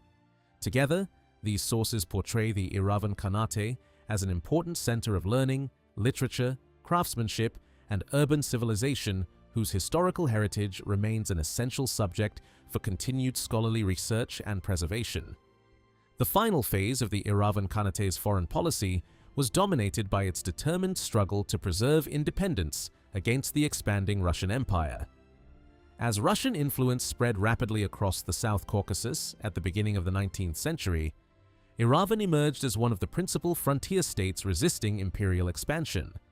Its strategic position between the Ottoman Empire, Iran, and Georgia made the Khanate a primary military objective, while its powerful fortress and experienced leadership transformed it into one of the strongest obstacles facing Russian armies in the region. The First Russo-Persian War, fought between 1804 and 1813, placed enormous pressure on the Erivan Khanate. Russian forces launched repeated offensives against the Khanate, but despite suffering heavy military attacks, Erivan refused to surrender. Under the leadership of Muhammad Khan Qajar and later Hosseingulu Khan Qajar, local forces organized determined resistance, successfully defending the state during several campaigns. Although Russia failed to conquer the Khanate during the first years of the conflict, the empire continued preparing for future military operations, recognizing that control of Erivan would strengthen its position throughout the South Caucasus. Russia's strategic ambitions became even clearer after the annexation of the Kingdom of Kartli-Kakheti in 1801. The incorporation of eastern Georgia provided the Russian Empire with a permanent military base south of the Caucasus Mountains and accelerated further expansion into neighboring territories. At the same time, several Azerbaijani frontier sultanates, including Shoryel, Pambak, Gazak, Borchali, and Shamshadal, gradually came under Russian control. These developments alarmed the rulers of Erivan and neighboring Khanates, who recognized that the empire's long-term objective extended far beyond Georgia itself. Muhammad Khan of Erivan and Kalbali Khan of Nakhchivan responded by strengthening cooperation against the advancing Russian forces. Seeking to deny the invaders control over the frontier, the Khan of Erivan encouraged the inhabitants of Pambak to abandon Russian-occupied territory and relocate deeper into the Khanate. Hundreds of families accepted this appeal and resettled in Erivan. At the same time, diplomatic protests were submitted, asserting Erivan's claims over the disputed district, while military preparations intensified along the frontier to prevent further Russian advances. The situation escalated further when Russian General Ivan Lazarev entered Pambak with imperial troops in the summer of 1801. After attempting unsuccessfully to persuade local leaders to return the refugees who had fled into Erivan, he demanded that the Khans surrender them to Russian authorities. The dispute reflected the growing confrontation between Russian expansion and the determination of the local rulers to defend both their territory and the population seeking protection within the Khanate. Around the same period, several Georgian princes who opposed Russian rule also sought assistance from the Khan of Erivan, hoping that his military strength could help challenge the empire's growing control over Georgia. These appeals demonstrated the considerable political influence that Erivan still possessed in regional affairs. Russian policymakers increasingly viewed the conquest of the Erivan Khanate as essential to their broader strategy in the South Caucasus. Located on the important Tiflis-Tabriz route and bordering both Iran and the Ottoman Empire, the Khanate occupied one of the most valuable strategic positions in the region. Control of Erivan would secure Russian communications with Georgia, provide a forward military base against neighboring powers, and strengthen imperial influence throughout the Caucasus. For these reasons, Russian military planning consistently identified Erivan as one of its highest priority objectives during the opening years of the 19th century. As preparations for war intensified, Russia also relied on extensive intelligence gathered from local informants and religious figures. Reports supplied to Russian commanders described the political situation inside the Khanate and warned that the rulers of Erivan and Nakhchivan remained firmly opposed to Russian expansion despite occasional diplomatic contacts. These intelligence networks influenced Russian military planning and reinforced the decision to increase troop deployments along the frontier. Meanwhile, local nobles and military leaders who rejected Russian authority continued seeking refuge within the Erivan Khanate, further strengthening its role as the principal center of resistance against imperial expansion. Several broader international developments also favored Russia's advance. Diplomatic agreements reached with the Ottoman Empire reduced the likelihood of Ottoman intervention in the Caucasus, while political instability within the Qajar state weakened coordinated resistance from Iran. With its two principal rivals distracted or constrained, the Russian Empire gained greater freedom to pursue large-scale military operations across the South Caucasus. In this increasingly difficult geopolitical environment, the Erivan Khanate found itself at the center of an expanding imperial conflict that would ultimately determine the future political map of the entire region. Encouraged by its growing influence in the South Caucasus, the Russian Empire accelerated preparations to seize the strategically important Erivan Khanate. Following the annexation of Georgia and the conquest of Ganja and Jar-Balakhan, Russian military planners regarded Erivan as the next key objective in their campaign to dominate the region. In April 1802, Russian commander Karl Knoring formally urged Muhammad Khan of Erivan to recognize Russian authority.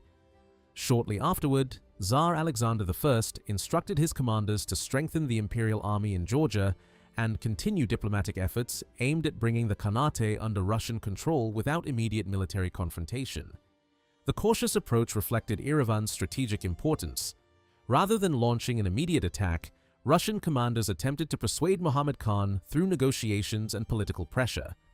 Although the Khan maintained courteous diplomatic relations, he consistently rejected proposals that would place his state under Russian sovereignty.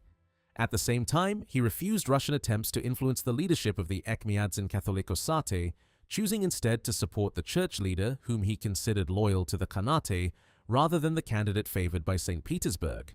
Russian policy hardened after Prince Pavel Tsitsianov became commander-in-chief in the Caucasus in late 1802. Viewing Erivan as the principal obstacle to Russian expansion, he combined diplomacy with detailed military planning. Official letters promised friendship and protection if the Khan accepted Russian supremacy, while simultaneously demanding political concessions, including recognition of the Russian-backed candidate for the leadership of the Armenian Church. Although Muhammad Khan agreed to release Daniel from imprisonment, he refused to surrender control over ecclesiastical appointments or compromise the Khanate's political independence. Diplomatic missions soon gave way to intelligence gathering. Russian envoys visiting Erivan were instructed not only to negotiate with the Khan, but also to secretly examine the defenses of Erivan fortress, identify the best invasion routes from Georgia, and assess the strengths and weaknesses of the Khanate's military system. Despite these efforts, Muhammad Khan rejected every major Russian demand. Frustrated by the failure of negotiations, Tsitsianov informed Tsar Alexander I that military action had become necessary and requested additional regiments and financial support to carry out an invasion. The Russian victories at Jar-Balakhan and Ganja further strengthened imperial confidence. Believing that continued expansion was now possible, Tsitsianov turned his full attention toward Erivan and neighboring Azerbaijani Khanates. Delegations were dispatched demanding unconditional submission, but neither Erivan nor Karabakh agreed to surrender peacefully. In May 1804, Tsitsianov delivered an ultimatum to Muhammad Khan, demanding that the fortress of Erivan be handed over to Russian troops, that the Khan swear allegiance to the Russian Empire, pay an annual tribute, and allow a permanent Russian military presence within the fortress. In exchange, Russia promised to recognize him as ruler under imperial protection and guarantee the safety of his family. Muhammad Khan firmly rejected every condition. Following the collapse of negotiations, Russia completed preparations for a military campaign.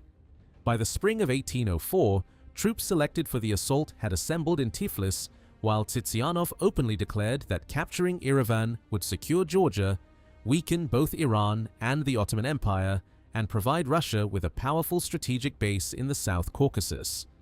Even while organizing the invasion, he continued sending letters that alternated between threats, promises, and diplomatic appeals, hoping the Khan might surrender without a costly siege. Muhammad Khan, however, remained unwilling to accept foreign domination despite the increasing military pressure. At the same time, the Khanate faced pressure from another direction. The Qajar government also sought greater influence over Erivan, considering the province an essential defensive frontier against Russia. Caught between two powerful neighbors, Muhammad Khan attempted to balance diplomacy with military necessity. At one stage, hoping to prevent a southern attack while avoiding immediate conflict with Russia, he proposed limited cooperation against advancing Iranian forces. Tsitsianov accepted only on the condition that Russian troops be stationed permanently inside Erivan fortress and that the Russian-backed church leader be installed. Realizing that these demands would effectively place the Khanate under Russian control, Muhammad Khan refused once again. The dispute surrounding the leadership of the Ekmiadzin Catholicosati soon became one of the principal justifications for Russian intervention. Contemporary Russian and Armenian historians later acknowledged that the rivalry between David and Daniel provided a convenient political pretext for interference in the internal affairs of the Erivan Khanate. In reality, by the summer of 1804, both diplomacy and compromise had failed. Russia had already committed itself to military conquest, while the leadership of the Erivan Khanate remained determined to defend its independence against an increasingly powerful imperial adversary. In the spring of 1804, the Russian Empire launched the campaign that would become the first full-scale attempt to conquer the Erivan Khanate. Russian leaders regarded the Khanate as the key to dominating the South Caucasus, believing that its capture would secure the frontiers with both the Ottoman Empire and Qajar Iran, while providing an ideal military base for future expansion. As preparations accelerated, Russian commanders also sought political support among Christian communities, hoping to strengthen their position before the invasion began. Muhammad Khan responded by transforming Erivan fortress into a strong defensive position. Villagers from the surrounding countryside were ordered to move inside the fortress together with their weapons, livestock, and food supplies. Large quantities of grain and other provisions were stockpiled to prepare for a prolonged siege, while artillery was positioned along the walls and the defending force expanded to roughly 7,000 men. Every effort was made to ensure that the fortress could withstand a lengthy blockade if Russian forces surrounded the city. Meanwhile, General Pavel Tsitsianov continued requesting additional troops and funding from St. Petersburg. Confident of victory, he promised the imperial government that with several more regiments, he would not only capture Erivan, but also extend Russian control toward Nakhchivan, Shusha, and the territories lying between the Kura and Aras rivers. His broader objective reached even further, to establish Russian dominance across the entire South Caucasus and eventually push the empire's frontier to the Aras River. To strengthen his expedition, Tsitsianov recruited volunteers by offering financial rewards and military distinctions to those who distinguished themselves during the campaign. As the invasion approached, Russian forces also received assistance from local supporters. Contemporary sources describe Armenian volunteers joining Russian detachments and providing logistical support, intelligence, and guides familiar with the terrain. Russian authorities encouraged this cooperation as part of their wider military strategy, while official correspondents instructed commanders to cultivate the support of Christian communities throughout the region. At the same time, Muhammad Khan found himself facing an increasingly difficult political situation, attempting to balance pressure from both Russia and Qajar Iran while preserving the independence of the Khanate. Military operations began in early June 1804 when Russian forces under Major General Sergei Tuchkov crossed into the Shoryel district of the Erivan Khanate. Following several fierce engagements, they occupied Gumru and advanced steadily toward the heart of the Khanate. Within days, the Russian army pushed south through Ekmiadzin and Gamali after difficult fighting, gradually tightening its grip on the approaches to Erivan. By the beginning of July, the Russian advance reached its principal objective as the imperial army surrounded the famous Erivan fortress, beginning one of the most important sieges of the First Russo-Persian War. The siege officially began on July 2, 1804. The fortress was exceptionally well prepared for defense.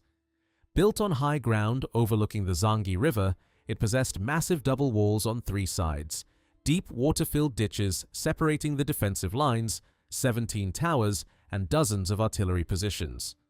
Although only part of the available cannon could be fully employed, the strong fortifications and carefully organized garrison presented a formidable obstacle to the attackers. Even contemporary Russian and Armenian accounts acknowledge the determination of the defenders and the effectiveness of the fortress's military preparations. The defense of Erivan quickly became one of the most stubborn engagements of the campaign. According to contemporary chronicles, the defenders not only resisted repeated assaults from behind the walls, but also launched aggressive sorties against Russian positions whenever opportunities arose. These surprise attacks inflicted significant casualties on the besieging army, disrupting its operations and forcing Russian commanders to devote considerable resources to protecting their own camps.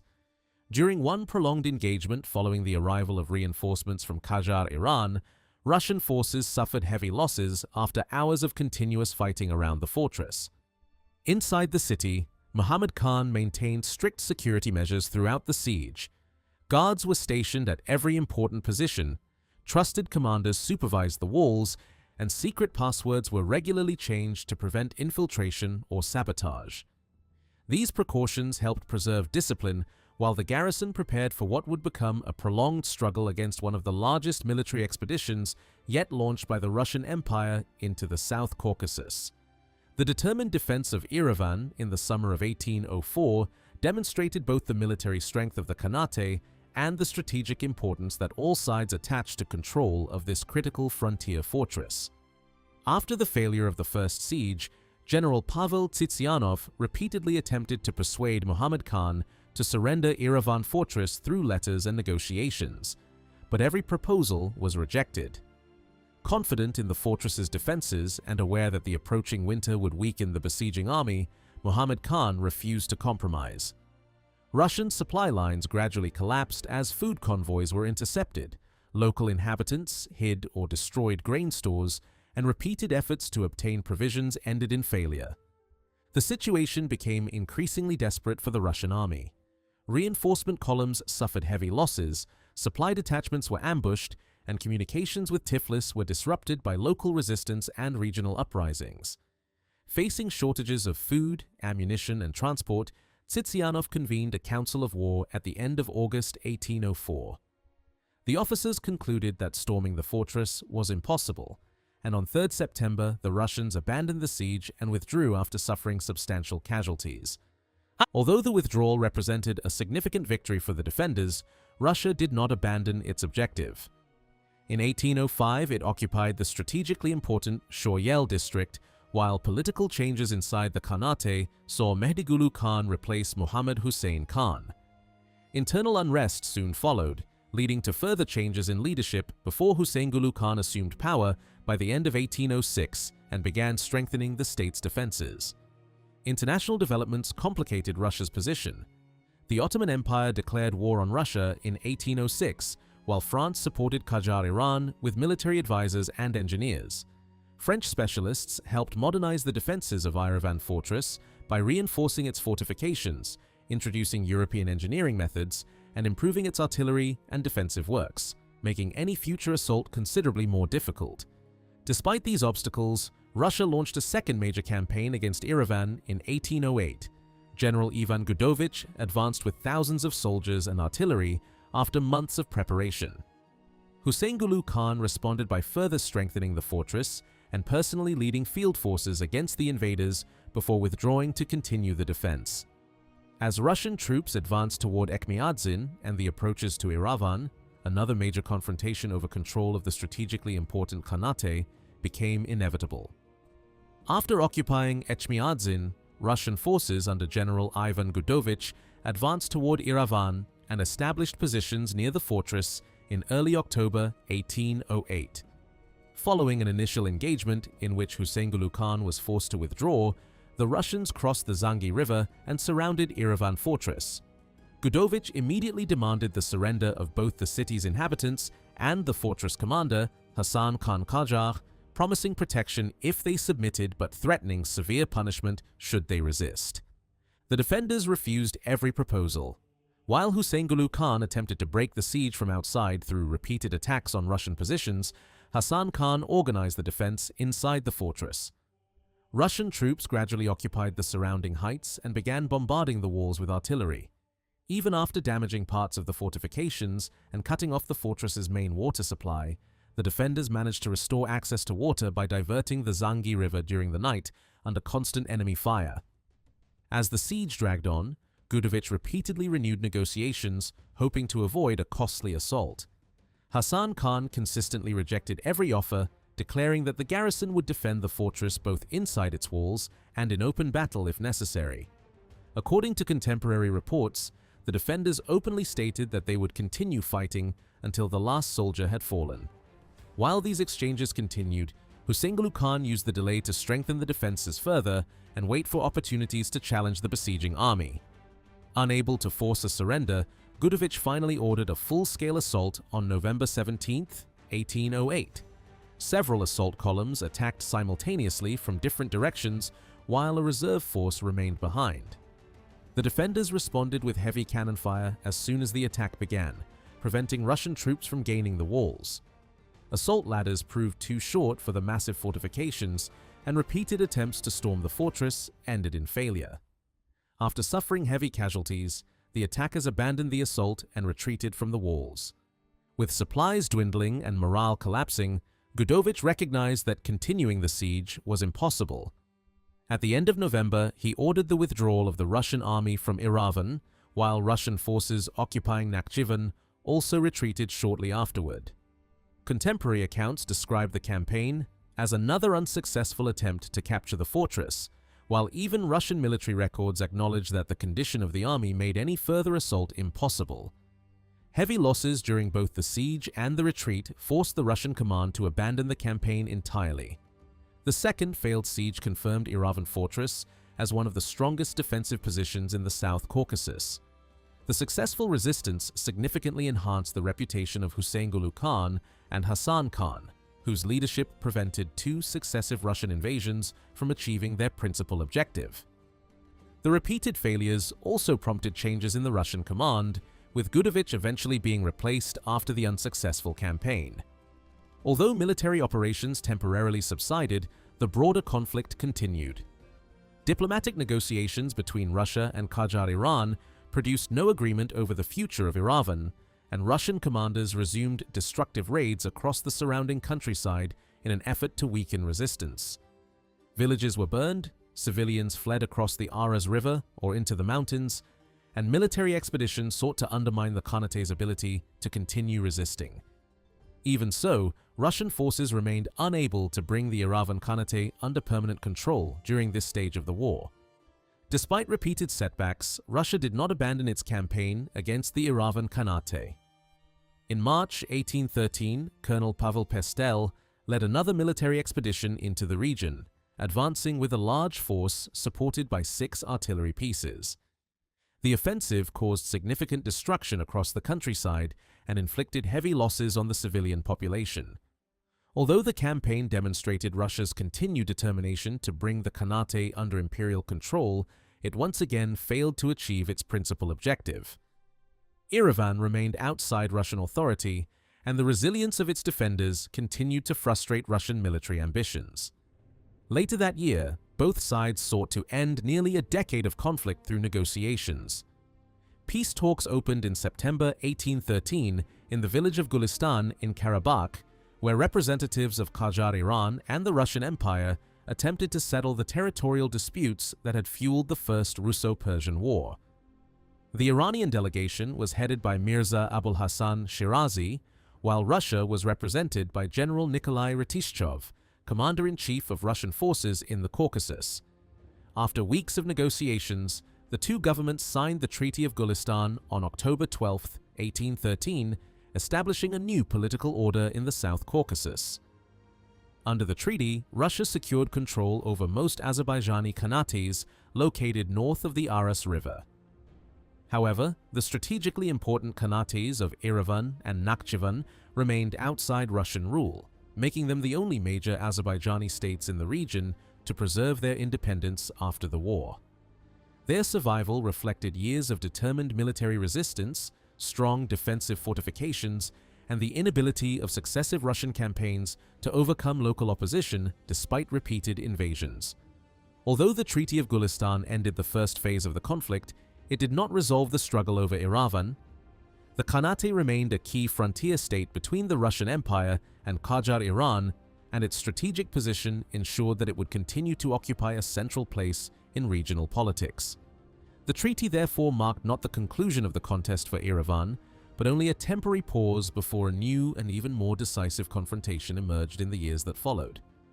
On the eve of the Second Russo-Persian War, the Erivan Khanate faced growing political and military pressure despite remaining one of the strongest Azerbaijani states in the South Caucasus.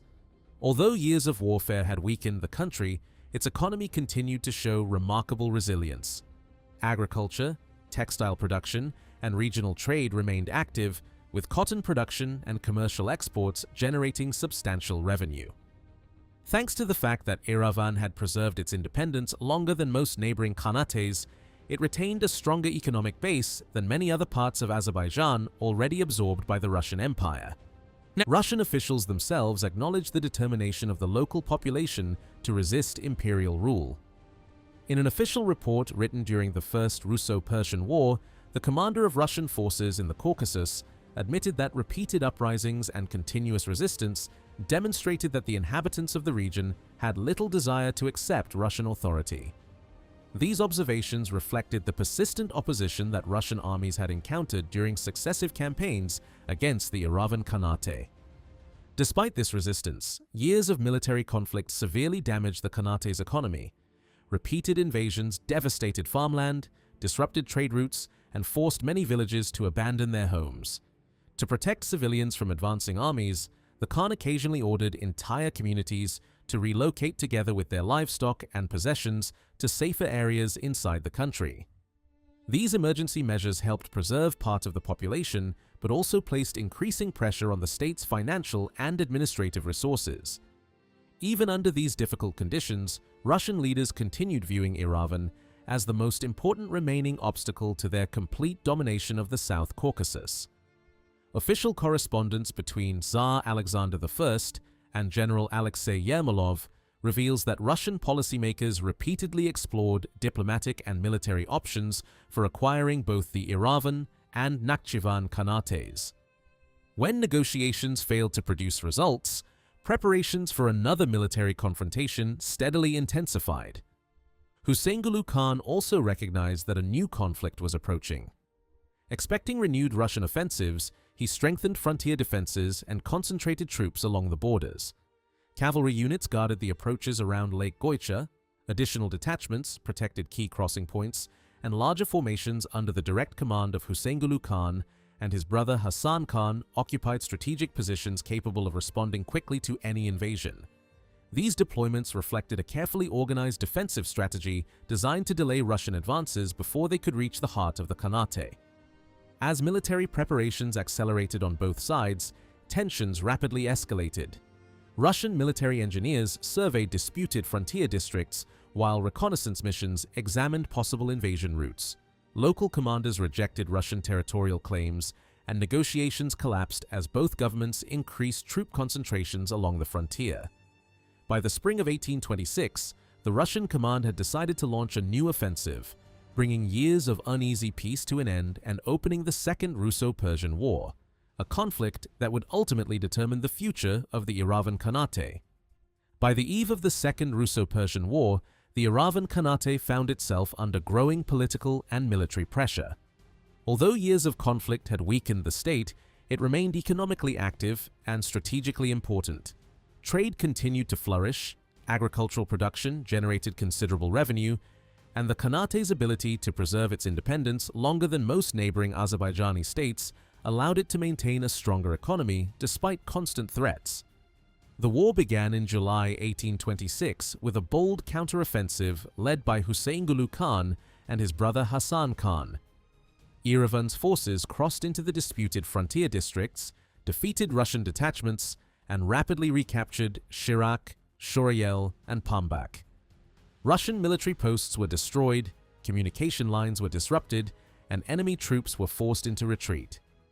Contemporary accounts describe these operations as one of the most successful military campaigns conducted by the Khanate, restoring Azerbaijani control over territories that had previously fallen under Russian occupation. The victories encouraged resistance across the region.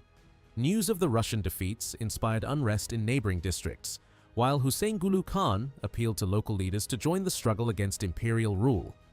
Several Russian outposts were abandoned, government buildings were burned, and local uprisings forced Russian commanders to divert valuable forces simply to restore order behind the front lines. Alarmed by these developments, Tsar Nicholas I ordered an immediate campaign to capture Erivan and instructed General Yermolov to occupy the Khanate without delay. Yet the Russian command soon discovered that the situation was far more difficult than expected. Military setbacks elsewhere in the Caucasus, combined with widespread resistance in recently occupied Azerbaijani territories, forced the planned assault to be postponed. Instead of advancing on Erivan, Russian commanders spent months attempting to regain control over rebellious districts. Recognizing the strategic importance of Erivan, Russian military planners prepared a new campaign for 1827. General Paskevich argued that Erivan and Nakhchivan should first be isolated before advancing deeper into Azerbaijan, while General Yermolov proposed concentrating the main offensive directly against the Erivan Khanate and relying on local Armenian supporters inside the fortresses. The imperial government ultimately approved a strategy that placed Erivan at the center of Russia's military objectives in the South Caucasus. To implement the plan, General Erivan Paskevich replaced Yermolov as commander of Russian forces in the Caucasus. In the spring of 1827, Russian troops advanced toward the Khanate, accompanied by Archbishop Narses of Etchmiadzin. However, they immediately encountered unexpected logistical problems. Anticipating the invasion, Hüseyin Khan had ordered villages to be evacuated, supplies removed, and food reserves transferred to fortified positions. The advancing Russian army found itself operating in nearly deserted territory and soon faced severe shortages of provisions, forcing soldiers to survive on whatever food they could gather in the countryside. Unable to sustain their advance without capturing a major stronghold, Russian commanders turned their attention to Sardarabad fortress. On April 16, 1827, General Benkendorf launched a surprise attack supported by artillery, hoping to overwhelm the defenders before they could organize. The plan quickly failed. The garrison detected the approaching force, opened heavy cannon fire, and rejected every demand for surrender. According to contemporary accounts, the fortress commander declared that he would rather die beneath the ruins of the fortress than hand it over to the enemy. After an unsuccessful bombardment and repeated failed attacks, the starving Russian force withdrew to Etchmiadzin, leaving Sardarabad unconquered. The Russian setback at Sardarabad only delayed the next phase of the campaign. Understanding that Erivan fortress remained the key to controlling the region, Hüseyin Khan strengthened its defenses even further. Grain from surrounding villages was transported into the fortress, the garrison was reinforced, and additional artillery was positioned along the walls.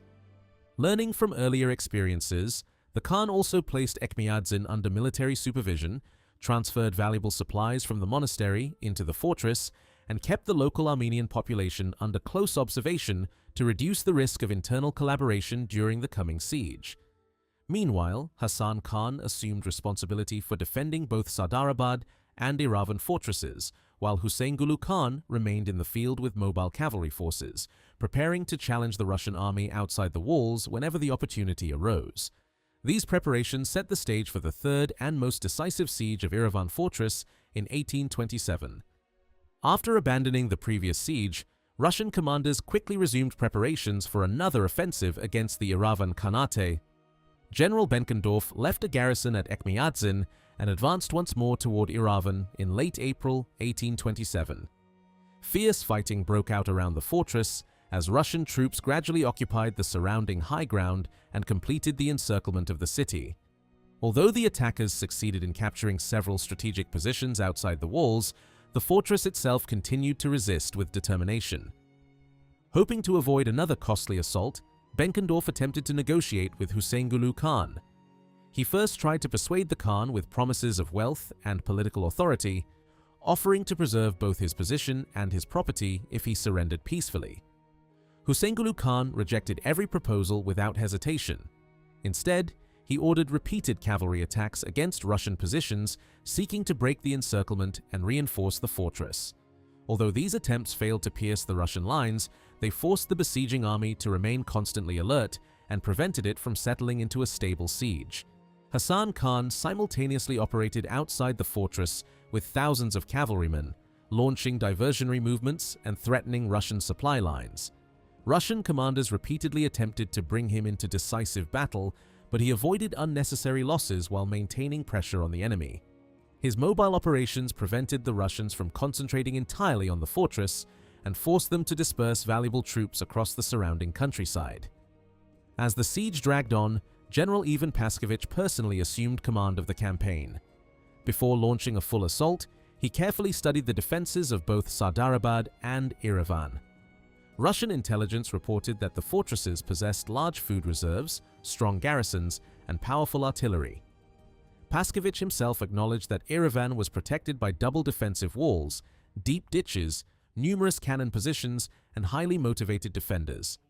Remembering the failed assaults of 1804 and 1808, he concluded that a direct attack without proper preparation would almost certainly end in another disaster. Paskovich nevertheless attempted one final round of negotiations through Subhangulu Khan, the commandant of Erivan fortress. The response came directly from Huseingulu Khan himself, who declared that discussions were pointless unless they concerned matters other than surrender. Once it became clear that the defenders would never yield voluntarily, Paskovich ended all negotiations and ordered the siege to continue. Despite surrounding the fortress, the Russian army soon encountered severe difficulties. The intense summer heat, widespread disease, and lack of supplies devastated the besieging force. Hundreds of soldiers were hospitalized, while the long-awaited heavy siege artillery had still not arrived. With combat strength steadily declining and no realistic prospect of breaching the fortress, Lieutenant General Krasovsky informed Paskovich that continuing the siege had become pointless.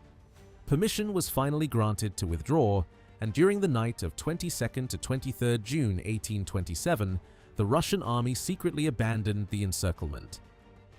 When the inhabitants of Erivan realized that the enemy had retreated after nearly 2 months of fighting, celebrations reportedly spread throughout the fortress. The Russian withdrawal allowed Huseingulu Khan to strengthen Erivan's defenses once again. While the fortress was reinforced, Paskovich shifted his attention toward Nakhchivan, hoping to weaken the wider defensive network before returning to Erivan.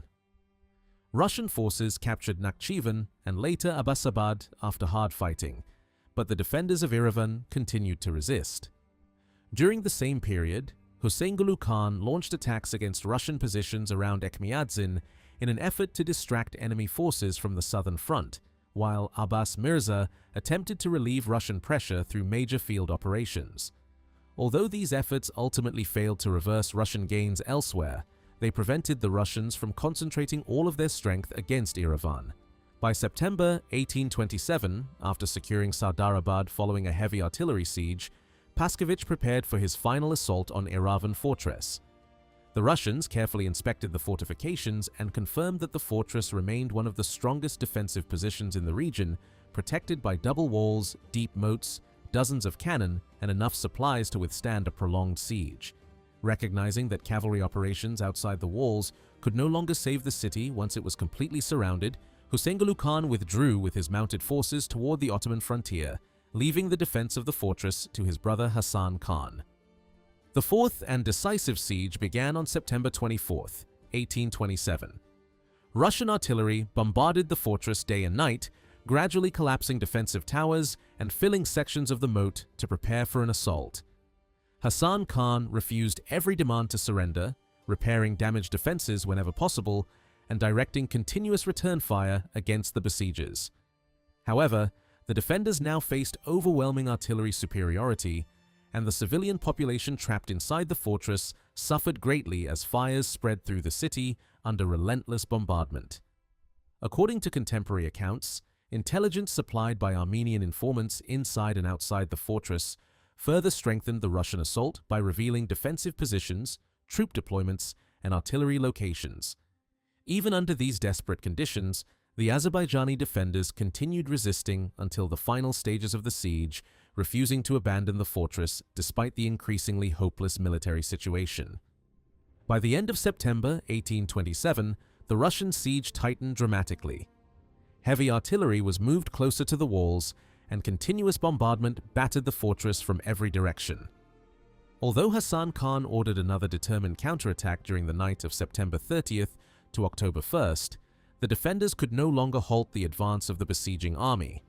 On October 1st, Russian assault units launched their decisive attack. Fighting raged around the breached sections of the walls as Russian troops gradually forced their way into the fortress. Contemporary accounts describe confusion inside the city, while Russian commanders coordinated simultaneous assaults against multiple defensive positions. The garrison continued to resist despite the collapse of several key fortifications.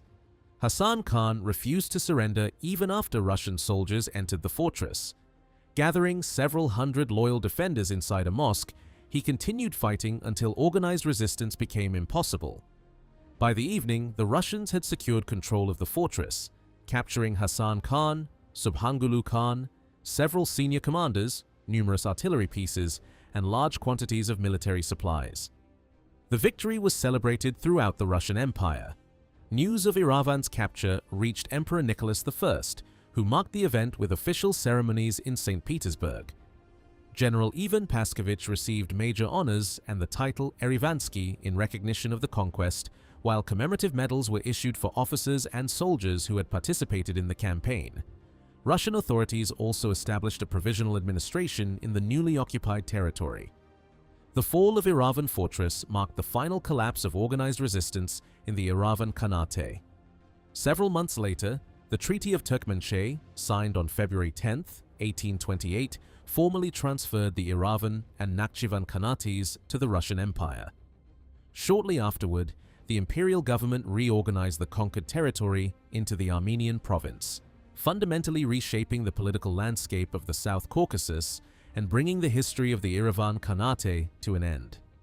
Following the Treaty of Turkmenchay in 1828, the Russian Empire immediately began implementing a new policy across the conquered territories of the South Caucasus. One of its primary objectives was the large-scale relocation of Armenian communities from Qajar Iran and later the Ottoman Empire into the former Khanates of Erivan, Nakhchivan, and Karabakh. Russian authorities viewed this migration as a strategic measure that would strengthen imperial control over the frontier while creating a loyal Christian population along the borders with Persia and the Ottoman Empire. Contemporary Russian officials openly described the policy as part of a broader imperial plan to reshape the demographic balance of the region. Immediately after occupying the Erivan Khanate, Russia established a provisional administration to govern the newly conquered territory. General Krasovsky was appointed its head, while Archbishop Nerses became one of its most influential members. The new administration excluded most representatives of the local Muslim population from positions of authority, creating growing dissatisfaction among the inhabitants. Reports from Russian officials themselves acknowledged that the majority of the population received little protection or assistance under the new system of government. The political changes and continuing instability triggered a significant wave of migration. Thousands of Azerbaijani Muslim families left the former Khanate, seeking refuge in Qajar Iran or the Ottoman Empire as Russian rule expanded across the region. Entire tribal communities crossed the Aras River or moved westward toward Kars and Bayazid, while Russian commanders expressed concern that these displaced populations might later become a source of renewed resistance along the frontier. At the same time, imperial authorities accelerated the organized settlement of Armenian migrants into the depopulated districts. The simultaneous departure of many Muslim inhabitants and the arrival of new settlers gradually transformed the demographic composition of the former Khanate. Even Russian administrators recognized that these policies were reshaping the region in ways that would have long-term political and strategic consequences for the South Caucasus. On March 20, 1828, one day after the Treaty of Turkmenchay was formally confirmed, Tsar Nicholas I issued a decree establishing the Armenian province from the territories of the former Erivan and Nakhchivan Khanates. The new administrative unit was divided into the provinces of Erivan and Nakhchivan together with the Ordubad district, while Major General Alexander Chavchavadze was appointed as its first governor. The reorganization marked the beginning of a new phase of Russian administration across the recently conquered territories. The Russian government simultaneously began implementing an organized program to relocate Armenian families from Qajar, Iran, into the newly annexed lands. Article 15 of the Treaty of Turkmenchay granted Armenian migrants permission to cross freely into Russian territory, allowed them up to 1 year to sell their movable property without taxation, and provided additional time to dispose of their immovable possessions. Russian officials considered this migration an important element of their long-term strategy for consolidating imperial control in the South Caucasus. The relocation plan had been prepared even before the war ended. Russian diplomat Alexander Griboyedov played a leading role in designing the project, while Colonel Gazaros Lazarian was appointed to organize the movement of settlers. Russian authorities instructed local officials to direct most migrants toward the former Erivan and Nakhchivan Khanates, where they expected the new arrivals to strengthen the Christian population along the empire's southern frontier. Armenian church leaders, including Archbishop Nerses, actively cooperated with Russian officials throughout the preparations. To encourage migration, the Russian administration offered generous incentives. Merchants were promised opportunities to continue their businesses in urban centers. Farming families received land grants, newly settled communities were exempted from several taxes for years, financial assistance was provided to poorer households, and military escorts accompanied the migrant caravans. Officials were instructed to settle families in compact communities while attempting to place them in environments similar to those they had previously inhabited. Detailed reports were prepared for every relocation group, recording family numbers, occupations, livestock, and settlement locations. Although the official regulations described the migration as voluntary, the implementation often differed from the written instructions. Contemporary correspondence records complaints that local officials and military representatives pressured families to relocate while offering financial rewards to those who agreed to move. Abbas Mirza repeatedly protested these methods, arguing that they violated the terms of the Treaty of Turkmenchay and requesting that Russian authorities halt the forced resettlement. Despite these objections, the relocation campaign continued, becoming one of the most significant demographic transformations in the South Caucasus during the early 19th century. The relocation campaign faced resistance even among many of the people it was intended to benefit.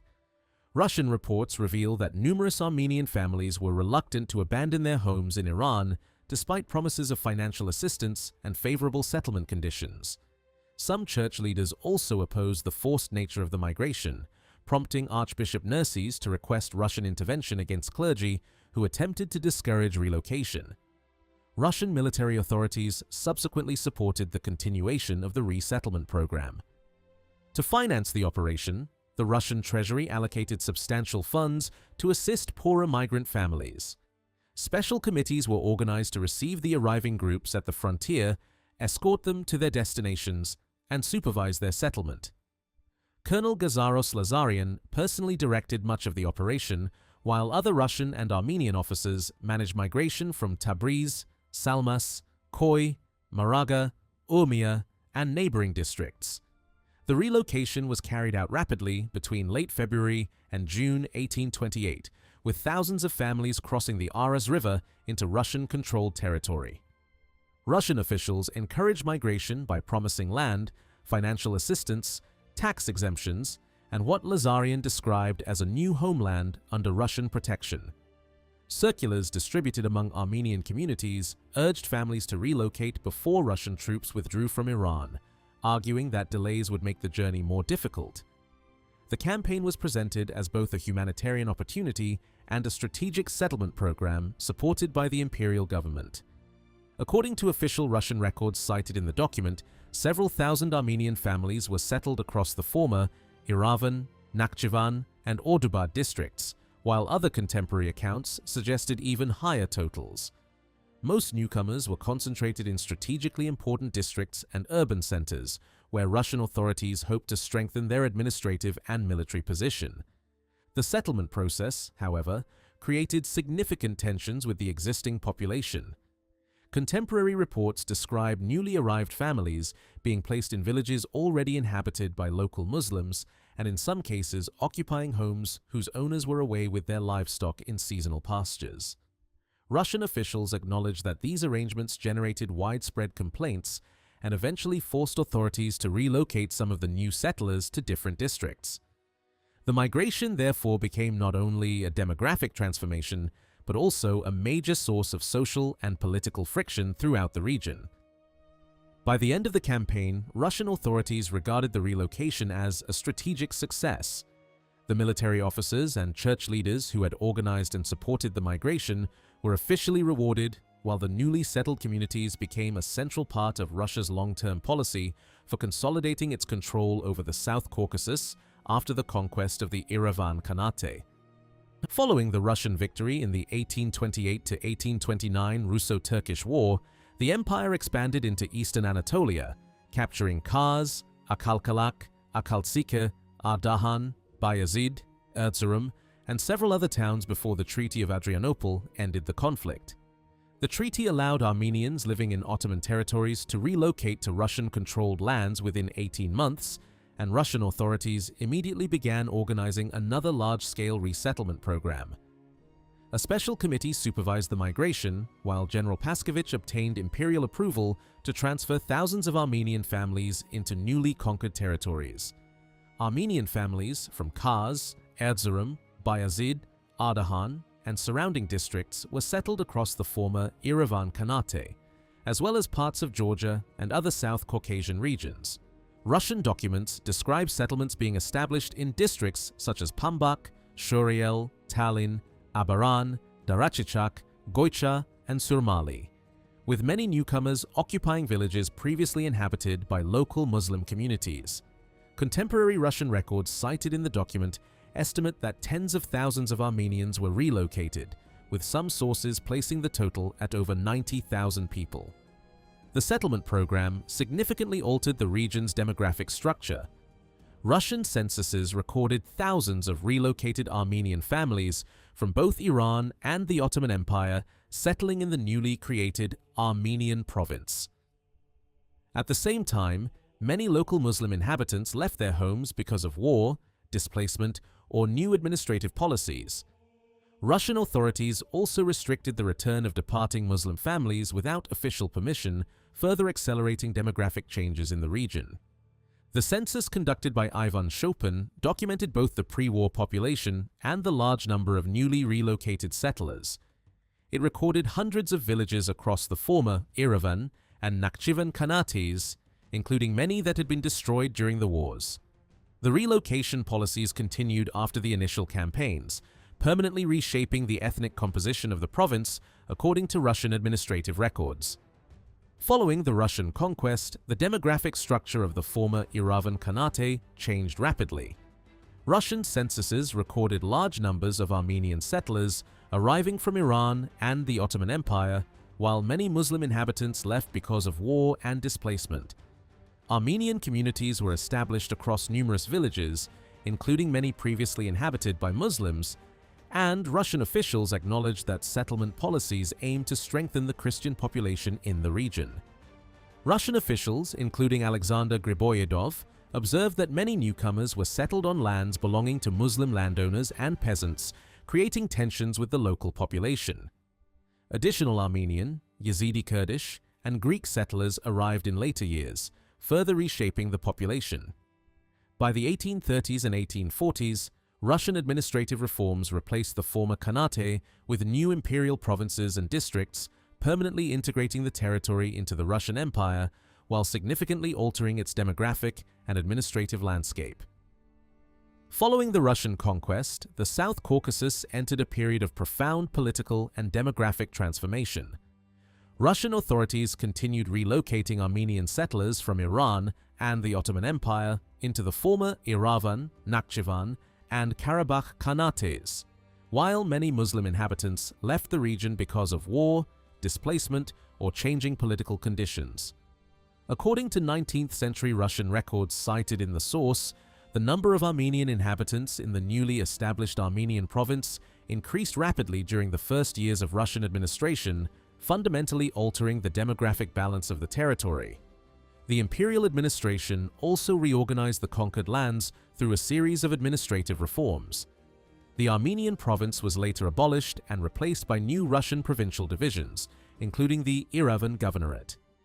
Throughout the 19th century, additional waves of settlers from the Ottoman Empire arrived in the South Caucasus, while Russian colonization policies expanded beyond Armenian migration to include other Christian communities. Contemporary Russian writers described these policies as part of a broader imperial strategy designed to strengthen Russia's political and military position in the region after its victories over Persia and the Ottoman Empire. The source further argues that these demographic changes reshaped the historical landscape of the former Erivan Khanate. It claims that, alongside migration and administrative reforms, extensive changes were made to local place names over subsequent decades. According to the text, hundreds of settlements gradually received new official names through a succession of decrees issued during both the imperial and Soviet periods. The author presents these renaming campaigns as part of a long-term transformation of the region's historical geography and cultural landscape. To illustrate this process, the document describes several methods used in renaming settlements. Some locations received entirely new names, others were translated into Armenian, while some were altered through minor linguistic modifications that preserved part of the original pronunciation. The source presents these examples as evidence of a broader administrative policy that continued throughout much of the 20th century, ultimately reshaping the official map of the region. The source also describes additional methods used to rename settlements across present-day Armenia. According to the author, many villages whose names contained Turkic words such as Yukari, upper, Ashagi, lower, Büyük, large, and Kichik, small, were officially renamed by replacing only these descriptive elements with their Armenian equivalents while leaving the remainder of the name altered or adapted. The document argues that this approach helped create the appearance of older Armenian place names, even though the original settlements had previously carried Turkic names. The text further claims that before 1935, many settlement names were changed without formal decrees, while later renaming campaigns became increasingly systematic through official decisions of the Supreme Soviet of the Armenian SSR. According to the source, each new decree not only introduced replacement names, but also removed the former names from official administrative records. The author states that numerous settlements disappeared entirely from official lists during the 20th century following deportations, resettlement policies, or administrative restructuring. The document identifies several major periods of renaming, including the years following the 1948 to 1953 deportations, another extensive campaign in 1978, and a further wave of changes authorized in April 1991. It concludes that, according to the author's calculations, hundreds of historical place names had been replaced over the course of the 20th century, presenting this process as the final stage of a long-term transformation of the historical geography of the former Erivan Khanate.